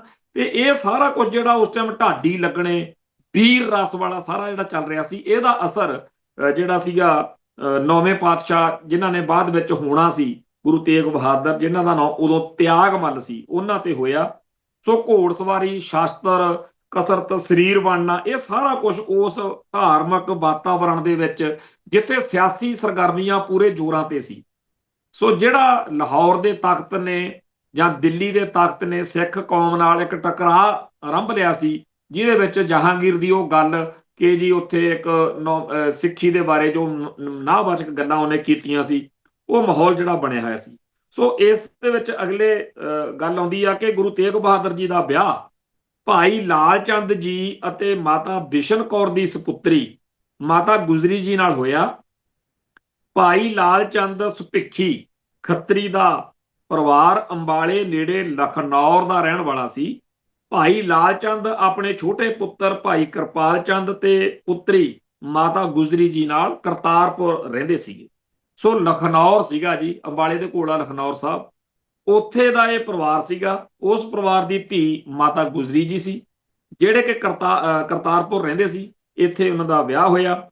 ਗੁਰੂ ਹਰਗੋਬਿੰਦ ਪਾਤਸ਼ਾਹ ਨੂੰ ਜੋ ਜੰਗਾਂ ਲੜਨੀਆਂ ਪਈਆਂ, ਮਹਾਰਾਜ ਦੀ ਜੰਗ ਤੋਂ ਬਾਅਦ ਗੁਰੂ ਸਾਹਿਬ ਕਰਤਾਰਪੁਰ ਸਾਹਿਬ ਜਿਹੜਾ ਜਲੰਧਰ ਕੋਲ ਆ, ਇੱਥੇ ਆ ਗਏ ਸੀ। ਇੱਥੇ ਮੁਗਲਾਂ ਨਾਲ ਜਿਹੜੀ ਬਹੁਤ ਵੱਡੀ ਜੰਗ ਹੋਈ ਆ, ਇੱਥੇ 9ਵੇਂ ਪਾਤਸ਼ਾਹ ਨੇ ਬਹੁਤ ਵੱਡਾ ਜਿਹੜਾ ਜੰਗੀ ਜੌਹਰ ਆ ਉਹ ਦਿਖਾਇਆ। ਇਸ ਜੰਗ ਤੋਂ ਬਾਅਦ 6ਵੇਂ ਪਾਤਸ਼ਾਹ ਪਰਿਵਾਰ ਸਮੇਤ ਚਲੇ ਜਾਂਦੇ ਆ ਜਿੱਥੇ ਕੀਰਤਪੁਰ ਸਾਹਿਬ ਇਸ ਟਾਈਮ ਸਥਾਨ। ਕੀਰਤਪੁਰ ਸਾਹਿਬ ਪਹਾੜੀ ਇਲਾਕੇ 'ਚ ਦਰਿਆ ਸਤਲੁਜ ਦੇ ਕਿਨਾਰੇ ਸੀਗਾ। ਕਹਿਲੂਰ ਦਾ ਰਾਜਾ ਤਾਰਾ ਚੰਦ ਇਸ ਇਲਾਕੇ ਦਾ ਉਸ ਟਾਈਮ ਹਾਕਮ ਸੀਗਾ, ਜਿਹਦੇ ਤੋਂ ਪੈਸੇ ਦੇ ਕੇ ਜ਼ਮੀਨ ਖਰੀਦੀ ਤੇ ਇੱਥੇ ਬਾਬਾ ਗੁਰਦਿੱਤਾ ਜੀ ਦੀ ਮਾਰਫਤ ਆਬਾਦ ਕਰਾ ਕੇ ਇਸ ਸਥਾਨ ਦਾ ਨਾਮ 6ਵੇਂ ਪਾਤਸ਼ਾਹ ਨੇ ਸ਼੍ਰੀ ਕੀਰਤਪੁਰ ਸਾਹਿਬ ਰੱਖਿਆ। ਸੋ ਇਹ ਗੱਲ ਆਪਾਂ ਚੇਤੇ ਰੱਖੋ ਕਿ ਗੁਰੂ ਸਾਹਿਬਾਨ ਨੇ ਜਿੰਨੇ ਨਗਰ ਵਸਾਏ ਨੇ, 10 ਪਾਤਸ਼ਾਹੀਆਂ ਨੇ ਜਿੰਨੇ ਨਗਰ ਵਸਾਏ ਨੇ, ਸਾਰੇ ਜ਼ਮੀਨ ਮੁੱਲ ਖਰੀਦ ਕੇ ਵਸਾਏ। ਤੋ ਇਸ ਕੀਰਤਪੁਰ ਸਾਹਿਬ ਜਿਹੜਾ ਪਰਿਵਾਰ ਆ ਇੱਥੇ ਰਹਿਣ ਲੱਗ ਗਿਆ। ਤੇ ਇੱਥੇ ਰਹਿੰਦਿਆਂ ਹੋਇਆਂ ਜਿਹੜਾ ਗੁਰੂ ਹਰ ਰਾਏ ਜੀ ਨੇ ਇੱਥੇ ਗੁਰੂ ਹਰਗੋਬਿੰਦ ਪਾਤਸ਼ਾਹ ਜਿਹੜੇ ਆ ਇੱਥੇ ਹੀ ਫਿਰ ਪਰਿਵਾਰ ਸਮੇਤ ਰਹੇ ਨੇ। ਤੇ ਇੱਥੇ ਰਹਿੰਦਿਆਂ ਹੋਇਆਂ ਸ੍ਰੀ ਗੁਰੂ ਹਰ ਰਾਏ ਜੀ ਸ੍ਰੀ ਗੁਰੂ ਹਰਗੋਬਿੰਦ ਜੀ ਦੇ ਪੋਤਰੇ ਤੇ ਬਾਬਾ ਗੁਰਦਿੱਤਾ ਜੀ ਦੇ ਸਪੁੱਤਰ ਸੀ। ਜਿਹੜਾ ਕੀਰਤਪੁਰ ਸਾਹਿਬ ਆ, ਇੱਥੇ ਬਾਬਾ ਗੁਰਦਿੱਤਾ ਜੀ ਦਾ ਸਾਰਾ ਪ੍ਰਬੰਧ ਸੀ, ਕਿਉਂਕਿ ਨਗਰ ਉਹਨਾਂ ਨੇ ਵਸਾਇਆ ਸੀ। ਉਹਨਾਂ ਦੇ ਪੋਤਰੇ ਗੁਰੂ ਹਰਗੋਬਿੰਦ ਜੀ ਦੇ ਪੋਤਰੇ ਤੇ ਬਾਬਾ ਗੁਰਦਿੱਤਾ ਜੀ ਦੇ ਸਪੁੱਤਰ ਸੀ ਗੁਰੂ ਹਰ ਰਾਏ ਜੀ। ਉਹਨਾਂ ਨੂੰ ਜਿਹੜੀ ਆ ਗੱਦੀ 6ਵੇਂ ਪਾਤਸ਼ਾਹ ਤੋਂ ਬਾਅਦ ਮਿਲਦੀ ਆ, ਯਾਨੀ ਕਿ 6ਵੇਂ ਪਾਤਸ਼ਾਹ ਨੇ ਆਪਣੇ ਪੋਤਰੇ ਨੂੰ ਗੱਦੀ ਦਿੱਤੀ। ਤੇ ਉਹਨਾਂ ਦੇ ਜਿਹੜਾ ਹੈਗਾ ਜੋਤੀ ਜੋਤ ਸਮਾਉਣ ਤੋਂ ਬਾਅਦ ਜਿਹੜੀ ਗੱਦੀ ਆ ਉਹ ਆਈ ਆ ਫਿਰ ਗੁਰੂ ਹਰਗੋਬਿੰਦ ਪਾਤਸ਼ਾਹ ਦੇ ਪਰਿਵਾਰ ਦੇ ਵਿੱਚ ਹੀ ਗੁਰੂ ਹਰਕ੍ਰਿਸ਼ਨ ਜੀ ਉਹ ਆ ਜਾਂਦੀ ਆ। ਤੇ ਇੱਥੇ ਇਤਿਹਾਸਕ ਸਰੋਤਾਂ ਦੇ ਅਨੁਸਾਰ ਇਹ ਲਿਖਿਆ ਹੋਇਆ ਕਿ ਜਦੋਂ ਜਿਹੜਾ ਬਾਬਾ ਬਕਾਲੇ ਵਾਲਾ ਸ਼ਬਦ ਗੁਰੂ ਪਾਤਸ਼ਾਹ ਨੇ ਕੀਤਾ, ਉਦੋਂ ਪਹਿਲਾਂ ਇਹਦਾ ਨਾਂ ਕੱਲਾ ਬਕਾਲਾ ਸੀ। ਤੇ ਇਹ ਲਿਖਿਆ ਹੋਇਆ ਕਿ ਗੁਰੂ ਸਾਹਿਬ ਨੇ ਮਾਤਾ ਨਾਨਕੀ ਜੀ ਨੂੰ ਆਦੇਸ਼ ਕਰਤਾ ਸੀ ਕਿ ਉਹ ਗੁਰੂ ਤੇਗ ਬਹਾਦਰ ਜੀ ਨੂੰ ਨਾਲ ਲੈ ਕੇ ਬਕਾਲੇ ਚਲੇ ਜਾਣ। ਸੋ ਜਦੋਂ ਗੁਰੂ ਜਿਹੜਾ ਹੈਗਾ ਬਾਬਾ ਬਕਾਲੇ ਵਾਲਾ ਪ੍ਰਕਰਨ ਚੱਲਿਆ ਤਾਂ ਇੱਥੇ ਬਹੁਤ ਸਾਰੇ ਲੋਕ ਆਪੋ ਆਪਣੀਆਂ ਮੰਜੀਆਂ ਡਾਹ ਕੇ ਬਹੁਤ ਸਾਰਾ ਧਨ ਦੌਲਤ ਲੁੱਟ ਰਹੇ ਸੀ, ਲੋਕਾਂ ਨੂੰ ਬੇਵਕੂਫ ਬਣਾ ਰਹੇ ਸੀ। ਕਿਉਂਕਿ ਜਿਹੜੇ ਗੁਰੂ ਸਾਹਿਬ ਸੀ 9ਵੇਂ ਪਾਤਸ਼ਾਹ ਗੁਰੂ ਤੇਗ ਬਹਾਦਰ ਸਾਹਿਬ, ਉਹ ਕਿਸੇ ਥਾਂ ਦੇ ਉੱਤੇ ਆਪਣਾ ਅਕਾਲਤਾ ਦੇ ਵਿੱਚ ਭਜਨ ਬੰਦਗੀ ਕਰ ਰਹੇ ਸੀ। ਤੇ ਉਸ ਗੱਲ ਦਾ ਲੋਕਾਂ ਨੂੰ ਇੰਨਾ ਚਾਨਣ ਨਹੀਂ ਸੀ ਕਿ ਇਹਨਾਂ ਵਿੱਚੋਂ ਗੁਰੂ ਕੌਣ ਹੈ। ਤੋ ਇਸ ਮਾਹੌਲ ਦੇ ਵਿੱਚ ਜਿਹੜਾ ਪਰਿਵਾਰਕ ਤੌਰ ਤੇ ਕਈ ਆਪਾਂ ਨੂੰ ਪਤਾ, ਇੱਕ ਰਾਮ ਰਾਏ ਆ, ਇੱਕ ਧੀਰ ਮੱਲ ਵਾ, ਇਹਨਾਂ ਸਾਰਿਆਂ ਨੇ ਗੜਬੜਾਂ ਕੀਤੀਆਂ ਨੇ। ਤੇ ਇਸ ਚੱਕਰ ਦੇ ਵਿੱਚ ਹੀ 22 ਮੰਜੀਆਂ ਡਾਹ ਕੇ ਬੈਠੇ ਲੋਕਾਂ ਨੂੰ ਇਉਂ ਲੱਗਦਾ ਸੀ ਕਿ ਹੁਣ ਤਾਂ ਬਸ ਆਪਣੀਆਂ ਮੌਜਾਂ ਨੇ। ਪਰ ਭਾਈ ਮੱਖਣ ਸ਼ਾਹ ਲਵਾਣਾ, ਜਿਹੜਾ ਕਿ ਇੱਕ ਜਹਾਜ਼ ਲੈ ਕੇ ਆ ਰਿਹਾ ਸੀ ਤੇ ਉਹਦਾ ਸਮੁੰਦਰੀ ਤੂਫਾਨ ਵਿੱਚ ਜਹਾਜ਼ ਫਸ ਗਿਆ, ਉਹਨਾਂ ਨੇ ਅਰਦਾਸ ਕੀਤੀ ਕਿ ਮੈਂ 500 ਮੋਹਰਾਂ ਗੁਰੂ ਸਾਹਿਬ ਨੂੰ ਭੇਂਟ ਕਰਾਂਗਾ। ਜਦੋਂ ਉਹ ਇੱਥੇ ਪਹੁੰਚਿਆ ਤਾਂ ਕਹਿੰਦੇ ਵੀ ਗੁਰੂ ਸਾਹਿਬ ਦੀ, ਸਿੱਖ ਧਰਮ ਦੀ, ਸਿੱਖ ਕੌਮ ਦੀ ਜਿਹੜੀ ਗੱਦੀ ਆ, ਗੁਰੂ ਨਾਨਕ ਪਾਤਸ਼ਾਹ ਦੀ ਗੱਦੀ, ਉਹਦੇ ਉੱਤੇ ਜੋ 8ਵੇਂ ਪਾਤਸ਼ਾਹ ਸੀ ਗੁਰੂ ਹਰਕ੍ਰਿਸ਼ਨ ਜੀ, ਉਹ ਜੋਤੀ ਜੋਤ ਸਮਾ ਗਏ ਨੇ। ਤੇ ਉਹਨਾਂ ਨੇ ਬਾਬਾ ਬਕਾਲਾ ਸ਼ਬਦ ਕਿਹਾ ਸੀਗਾ। ਜਦੋਂ ਉਹ ਬਾਬੇ ਬਕਾਲੇ ਪਹੁੰਚਦੇ ਆ ਭਾਈ ਮੱਖਣ ਸ਼ਾਹ ਜੀ, ਤਾਂ ਉਹ ਦੇਖਦੇ ਆ ਕਿ ਇੱਥੇ ਤਾਂ ਬਹੁਤ ਸਾਰੇ ਲੋਕ ਗੱਦੀਆਂ ਮੰਜੀਆਂ ਲਾਈ ਬੈਠੇ ਆ। ਸੋ ਗਿਆਨੀ ਗਿਆਨ ਸਿੰਘ ਨੇ ਪੰਥ ਪ੍ਰਕਾਸ਼ ਵਿੱਚ ਲਿਖਿਆ ਕਿ ਭਾਈ ਮੱਖਣ ਸ਼ਾਹ ਉਹਨਾਂ ਸਾਰਿਆਂ ਦੇ ਅੱਗੇ ਇੱਕ ਇੱਕ ਮੋਹਰ ਰੱਖਦੇ ਗਏ ਤੇ ਅਖੀਰ ਜਦੋਂ ਉਹ 9ਵੇਂ ਪਾਤਸ਼ਾਹ ਕੋਲ ਮੋਹਰ ਇੱਕ ਰੱਖਦੇ ਆ ਤਾਂ ਪਾਤਸ਼ਾਹ ਨੇ ਉਹਨਾਂ ਨੂੰ ਫਰਮਾਇਆ ਕਿ ਤੁਸੀਂ ਜੋ ਸਮੁੰਦਰ ਵਿੱਚ ਜਹਾਜ਼ ਵੇਲੇ ਫਸਿਆ ਸੀ ਦੋ ਤੂਫਾਨ 'ਚ, ਜੋ ਉਦੋਂ ਸੰਕਲਪ ਕੀਤਾ ਸੀ ਉਹ ਪੂਰਾ ਕਰੋ। ਸੋ ਇਸ ਗੱਲ ਤੋਂ ਬਾਅਦ 'ਚ ਭਾਈ ਮੱਖਣ ਸ਼ਾਹ ਨੇ ਸਾਰੀ ਦੁਨੀਆ ਦੇ ਵਿੱਚ ਛੱਤ ਉੱਤੇ ਚੜ੍ਹ ਕੇ, ਕੋਠੇ ਤੇ ਚੜ੍ਹ ਕੇ, ਪੱਲਾ ਫੇਰ ਕੇ ਉਹਨੇ ਉੱਚੀ ਆਵਾਜ਼ ਵਿੱਚ ਗੁਰੂ ਲਾਧੋ ਰੇ, ਕਿ ਸੱਚਾ ਗੁਰੂ ਲੱਭ ਗਿਆ ਤੇ ਇੱਥੇ ਹੈ। ਇਸ ਤੋਂ ਬਾਅਦ ਵਿੱਚ ਧੀਰ ਮੱਲ ਨੇ, ਸ਼ੀਹੇ ਮਸੰਦ ਨੇ ਸਿੱਖਾਂ ਉੱਤੇ, ਗੁਰੂ ਪਾਤਸ਼ਾਹ ਤੇ ਹਮਲੇ ਵੀ ਕੀਤੇ, ਗੋਲੀ ਵੀ ਚਲਾਈ ਤੇ ਸਿੱਖਾਂ ਨੇ ਵੀ ਉਹਨੂੰ ਤੇ ਉਹਦੇ ਟੋਲੇ ਨੂੰ, ਧੀਰ ਮੱਲ ਦੇ ਨੂੰ, ਸ਼ੀਹੇ ਮਸੰਦ ਨੂੰ ਸਜ਼ਾ ਦਿੱਤੀ।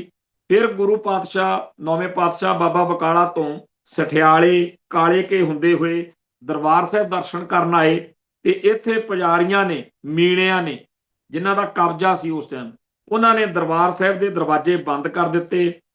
ਗੁਰੂ ਸਾਹਿਬ ਦਰਵਾਜ਼ੇ ਤੋਂ ਮੱਥਾ ਟੇਕ ਕੇ ਜਿੱਥੇ ਅਕਾਲ ਤਖਤ ਸਾਹਿਬ ਦੇ ਨਾਲ ਇੱਕ ਥੜਾ ਹੈ, ਉੱਥੇ ਬਿਰਾਜਮਾਨ ਹੋ ਗਏ। ਅੱਜ ਉਸ ਸਥਾਨ ਤੇ 9ਵੇਂ ਪਾਤਸ਼ਾਹ ਦਾ ਥੜਾ ਸਾਹਿਬ ਬਣਿਆ ਹੋਇਆ। ਸੋ ਇੱਥੋਂ ਗੁਰੂ ਜੀ ਵੱਲੇ ਚਲੇ ਗਏ ਤੇ ਇਸ ਗੱਲ ਦਾ ਜਦੋਂ ਮਾਈਆਂ ਨੂੰ ਪਤਾ ਲੱਗਿਆ, ਵੱਲੇ ਪਿੰਡ ਦੀਆਂ ਨੂੰ, ਉਹਨਾਂ ਨੇ ਇਸ ਮੀਣਿਆਂ ਦੇ ਜੋ ਦਰਬਾਰ ਸਾਹਿਬ 'ਚ ਗਲਤ ਵਿਹਾਰ ਹੋਇਆ ਸੀ ਉਹਦੇ ਲਈ ਵੀ ਉਹਨਾਂ ਨੇ ਨਿਮਰਤਾ ਸਹਿਤ ਮਾਫੀ ਮੰਗੀ, ਜਿੱਥੋਂ ਉਹਨਾਂ ਬਚਨ ਕੀਤਾ, ਮਾਈਆਂ ਗੁਰੂ ਰਜਾਈਆਂ ਭਗਤੀ ਲਾਈਆਂ। ਇਸ ਤੋਂ ਬਾਅਦ 'ਚ ਗੁਰੂ ਪਾਤਸ਼ਾਹ ਚਲੇ ਜਾਂਦੇ ਆ ਘੁੱਕੇ ਵਾਲੀ, ਜਿਹਨੂੰ ਅੱਜ ਕੱਲ੍ਹ ਗੁਰੂ ਕਾ ਬਾਗ, ਜਿਹਦਾ ਮੋਰਚਾ ਬੜਾ ਮਸ਼ਹੂਰ ਰਿਹਾ, ਉੱਥੇ ਉਹਨਾਂ ਨੇ ਖੂਹ ਵੀ ਲਵਾਇਆ। ਫਿਰ ਤਰਨਤਾਰਨ ਸਾਹਿਬ, ਸ੍ਰੀ ਗੋਂਦਵਾਲ ਸਾਹਿਬ ਤੇ ਇਹ ਫਿਰ ਬਾਬਾ ਬਕਾਲਾ ਸਾਹਿਬ ਵਾਪਸ ਆ ਜਾਂਦੇ ਆ। ਸੋ ਇਸ ਤੋਂ ਬਾਅਦ ਵਿੱਚ ਇੱਥੇ ਪਤਾ ਲੱਗਿਆ ਬਈ ਜਿਹੜਾ ਕੀਰਤਪੁਰ ਸਾਹਿਬ ਹੈ ਉੱਥੇ ਜਾਣਾ ਪਏਗਾ, ਕਿਉਂਕਿ ਬਿਲਾਸਪੁਰ ਦੇ ਰਾਜੇ ਦੀਪ ਚੰਦ ਦਾ ਦੇਹਾਂਤ ਹੋ ਚੁੱਕਿਆ ਤੇ ਬਿਲਾਸਪੁਰ ਦੀ ਵਿਧਵਾ ਰਾਣੀ ਚੰਪਾ ਵੱਲੋਂ ਰਾਜੇ ਦੀ 17ਵੀਂ ਦੇ ਰਸਮ ਦੇ ਮੌਕੇ ਗੁਰੂ ਪਾਤਸ਼ਾਹ ਨੂੰ ਵਿਸ਼ੇਸ਼ ਤੌਰ ਤੇ ਸੱਦਾ ਭੇਜਿਆ ਗਿਆ। ਸੋ ਗੁਰੂ ਪਾਤਸ਼ਾਹ ਬਿਲਾਸਪੁਰ ਪਹੁੰਚਦੇ ਆ, 17ਵੀਂ ਦੀ ਰਸਮ ਵਿੱਚ ਸ਼ਮੂਲੀਅਤ ਕਰਦੇ ਆ। ਸ੍ਰੀ ਗੁਰੂ ਤੇਗ ਬਹਾਦਰ ਜੀ ਨੇ ਰਾਣੀ ਚੰਪਾ ਦੀ ਰਿਆਸਤ ਕੋਲ ਕੀਰਤਪੁਰ ਸਾਹਿਬ ਦੇ ਨੇੜੇ ਇੱਕ ਨਵਾਂ ਨਗਰ ਵਸਾਉਣ ਦੀ ਜਿਹੜੀ ਆ ਮਨਸ਼ਾ ਜਾਂ ਪ੍ਰਯੋਜਨ ਪ੍ਰਗਟ ਕੀਤਾ। ਰਾਣੀ ਚੰਪਾ ਨੇ ਮਾਖੋਵਾਲ ਵਾਲੀ ਜਗ੍ਹਾ ਗੁਰੂ ਪਾਤਸ਼ਾਹ ਨੂੰ ਭੇਂਟ ਕਰਨੀ ਚਾਹੀ, ਪਰ ਗੁਰੂ ਪਾਤਸ਼ਾਹ ਨੇ ਮਾਇਆ ਜਿਹੜੀ ਆ ਉਹ ਦੇ ਕੇ ਉਹ ਜ਼ਮੀਨ ਖਰੀਦੀ ਤੇ ਦਰਗਾਹ ਮੱਲ ਦੀਵਾਨ ਨੇ ਉਹਦੀ ਪੜਤਾਲ ਕਰਕੇ ਫਿਰ ਨਵੇਂ ਨਗਰ ਦਾ ਨੀਂਹ ਰੱਖਿਆ। 19 ਜੂਨ 1665 ਨੂੰ ਜਿਸ ਨਗਰ ਦਾ ਮਾਖੋਵਾਲ ਅਸਥਾਨ ਦੇ ਉੱਤੇ ਨੀਂਹ ਰੱਖੀ ਗਈ ਆ, ਬਾਬਾ ਬੁੱਢਾ ਜੀ ਦੇ ਵਾਰਸ ਬਾਬਾ ਗੁਰਦਿੱਤਾ ਜੀ ਨੇ ਇਹ ਰੀਤ ਨਿਭਾਈ। ਉਹਦਾ ਨਾਮ ਗੁਰੂ ਸਾਹਿਬ ਦੇ ਮਾਤਾ ਜੀ ਦੇ ਨਾਂ ਤੇ ਚੱਕ ਨਾਨਕੀ ਰੱਖਿਆ ਗਿਆ। ਉਸ ਸਥਾਨ ਨੂੰ ਆਪਾਂ ਅੱਜ ਕੱਲ ਸ਼੍ਰੀ ਆਨੰਦਪੁਰ ਸਾਹਿਬ ਕਹਿੰਦੇ ਆ। ਤੋ ਗੁਰੂ ਸਾਹਿਬ ਇੱਥੋਂ ਫਿਰ ਪੂਰਬ ਦੀ ਯਾਤਰਾ ਲਈ ਜਾਂਦੇ ਆ। ਬਹੁਤ ਲੰਮੀ ਯਾਤਰਾ ਜਿਹੜੀ ਆ ਉਹਨਾਂ ਨੇ ਕੀਤੀ, ਜਿਹਦੇ ਵਿੱਚ ਭਾਰਤ ਦੇ ਜਿਹੜਾ ਪੂਰਬ ਵਾਲੇ ਪਾਸੇ ਅਸਾਮ ਤੱਕ ਜਾਂਦੇ ਆ ਤੇ ਉਧਰ ਜਿਹੜਾ ਜਦੋਂ ਅਸਾਮ ਜਾਂਦੇ ਆ, ਗੁਰੂ ਸਾਹਿਬ ਪੂਰਬ ਦੀ ਯਾਤਰਾ ਤੇ ਸੀ ਕਿ ਬਾਦਸ਼ਾਹ ਔਰੰਗਜ਼ੇਬ ਨੇ ਰਾਜਾ ਰਾਮ ਸਿੰਘ ਨੂੰ ਅਸਾਮ ਦੀ ਮੁਹਿੰਮ ਤੇ ਭੇਜਿਆ ਸੀ। ਉੱਥੇ ਗੁਰੂ ਸਾਹਿਬ ਨੂੰ ਬੇਨਤੀ ਕਰਕੇ ਉਹ ਆਪਦੇ ਨਾਲ ਲੈ ਗਿਆ ਤੇ ਗੁਰੂ ਸਾਹਿਬ ਨੇ ਰਾਜਾ ਰਾਮ ਸਿੰਘ ਤੇ ਅਸਾਮ ਦੇ ਰਾਜੇ ਚੱਕਰਧਵਜ ਵਿਚਕਾਰ ਸੁਲ੍ਹਾ ਕਰਾ ਕੇ ਸ਼ਾਂਤੀ ਸਥਾਪਿਤ ਕਰਤੀ। ਇਸ ਤੋਂ ਬਾਅਦ ਵਿੱਚ ਗੁਰੂ ਸਾਹਿਬ ਪੰਜਾਬ ਜਿਹੜਾ ਪਰਤਣਾ ਸੀ, ਤੇ ਇਸੇ ਦਰਮਿਆਨ ਹੀ ਖਬਰ ਮਿਲਦੀ ਆ ਕਿ ਪਟਨਾ ਸਾਹਿਬ ਦੇ ਵਿੱਚ ਪਰਿਵਾਰ ਦੇ ਵਿੱਚ ਖੁਸ਼ੀ ਆਈ ਆ ਤੇ 9ਵੇਂ ਪਾਤਸ਼ਾਹ ਦੇ ਪਰਿਵਾਰ ਦੇ ਵਿੱਚ ਵਾਧਾ ਹੋਇਆ, ਜਾਣੀ ਕਿ 10ਵੇਂ ਪਾਤਸ਼ਾਹ ਸਾਹਿਬ ਸ੍ਰੀ ਗੁਰੂ ਗੋਬਿੰਦ ਸਿੰਘ ਜੀ, ਜਿਨ੍ਹਾਂ ਦਾ ਬਚਪਨ ਦਾ ਨਾਮ ਗੋਬਿੰਦ ਰਾਏ ਸੀ, ਉਹਨਾਂ ਨੇ ਉੱਥੇ ਅਵਤਾਰ ਧਾਰਿਆ, ਪ੍ਰਗਟ ਹੋਏ, ਉੱਥੇ ਪ੍ਰਕਾਸ਼ ਹੋਇਆ ਉੱਥੇ ਉਹਨਾਂ ਦਾ। ਇਸ ਤੋਂ ਬਾਅਦ ਚ ਗੁਰੂ ਪਾਤਸ਼ਾਹ ਪੰਜਾਬ ਵੱਲ ਆ ਜਾਂਦੇ ਆ, ਬਾਂਗਰ ਦੇ ਇਲਾਕੇ ਚ, ਮਾਲਵੇ ਦੇ ਇਲਾਕੇ ਦੇ ਵਿੱਚ। ਇਸ ਪਾਸੇ ਜਦੋਂ ਸਾਰੀ ਉਹਨਾਂ ਦੀ ਜਿਹੜੀ ਸਿੱਖੀ ਦਾ ਪ੍ਰਚਾਰ ਕਰਦਿਆਂ ਹੋਇਆਂ, ਫਿਰ ਉਹ ਇੱਥੇ ਜਿਹਨੂੰ ਆਪਾਂ ਅਨੰਦਪੁਰ ਸਾਹਿਬ ਕਹਿੰਦੇ ਆ, ਇੱਥੇ ਰਹਿੰਦੇ ਸੀ। ਇੱਥੇ ਸਿੱਖੀ ਦਾ ਪ੍ਰਚਾਰ ਚੱਲ ਰਿਹਾ ਸੀ ਕਿ ਜਿਹੜਾ ਕਸ਼ਮੀਰ ਹੈ, ਉੱਥੋਂ ਬ੍ਰਾਹਮਣਾਂ ਨੂੰ ਬਹੁਤ ਜ਼ਿਆਦਾ ਤੰਗ ਕੀਤਾ ਮੁਗਲ ਦਰਬਾਰ ਵੱਲੋਂ, ਤੇ ਉਸ ਮੌਕੇ ਜਿਹੜੇ ਕਸ਼ਮੀਰ ਦੇ ਬ੍ਰਾਹਮਣ ਸੀ, ਉਹਨਾਂ ਸਾਰਿਆਂ ਨੇ ਇੱਕ ਫੈਸਲਾ ਕੀਤਾ ਤੇ ਉਹਨਾਂ ਨੇ ਇੱਕ ਵਫਦ ਜਿਹੜਾ ਸੀ ਉਹ ਗੁਰੂ ਦਰਬਾਰ 'ਚ ਭੇਜਣ ਦਾ ਫੈਸਲਾ ਕੀਤਾ। ਇਹ ਫੈਸਲੇ ਬਾਰੇ ਜਾਂ ਹੋਰ ਗੱਲਬਾਤ ਬਾਰੇ ਆਪਾਂ ਕੱਲ ਜਿਹੜਾ ਅਗਲਾ ਪ੍ਰੋਗਰਾਮ ਆ ਉਹਦੇ 'ਚ ਚਰਚਾ ਕਰਾਂਗੇ। ਮੈਂ ਆਪਦੇ ਜਿਹੜਾ ਮੇਰੇ ਕੋਲੇ ਕਿਤਾਬਾਂ ਦਾ ਇੱਥੇ ਭੰਡਾਰਾ, ਉਹਦੇ 'ਚੋਂ ਬਹੁਤ ਸਾਰਾ ਕੁਝ ਹੋਰ ਕੱਢਿਆ ਜਿਹੜਾ ਬੜਾ ਦਿਲਚਸਪ ਆ ਤੇ ਸਾਨੂੰ ਸਾਰਿਆਂ ਨੂੰ ਉਹਦੇ ਬਾਰੇ ਜਾਣਕਾਰੀ ਹੋਣੀ ਚਾਹੀਦੀ ਆ। ਅਗਲੇ ਪ੍ਰੋਗਰਾਮਾਂ ਦੇ ਵਿੱਚ ਆਪਾਂ ਗੱਲ ਕਰਾਂਗੇ। ਇਹ ਜਿਹੜੀ ਮੈਂ ਜੀਵਨੀ ਗੁਰੂ ਪਾਤਸ਼ਾਹ ਦੀ ਸ਼੍ਰੋਮਣੀ ਕਮੇਟੀ ਵਾਲੇ ਚੋਂ ਪੜ੍ਹ ਕੇ ਸੁਣਾ ਰਿਹਾ ਮੋਟੀ ਮੋਟੀ, ਇਹਦਾ ਭਾਵ ਤਾਂ ਇਹ ਹੈਗਾ ਕਿ ਅਸੀਂ ਇੱਕ ਆਊਟਲਾਈਨ ਜੀ ਬਣਾ ਲਈਏ, ਫਿਰ ਗੱਲਾਂ ਆਪਾਂ ਇਹਦੇ ਤੇ ਅਗਲੇ ਦਿਨਾਂ 'ਚ ਹੋਰ ਵੀ ਕਰਾਂਗੇ। ਤੋਂ ਬੋਲਦਿਆਂ ਕੋਲੋਂ ਕੋਈ ਸ਼ਬਦ ਉੱਚਾ ਨੀਵਾਂ ਬੋਲਿਆ ਗਿਆ ਹੋਵੇ, ਸੰਗਤ ਬਖਸ਼ਣਯੋਗ ਹੈ।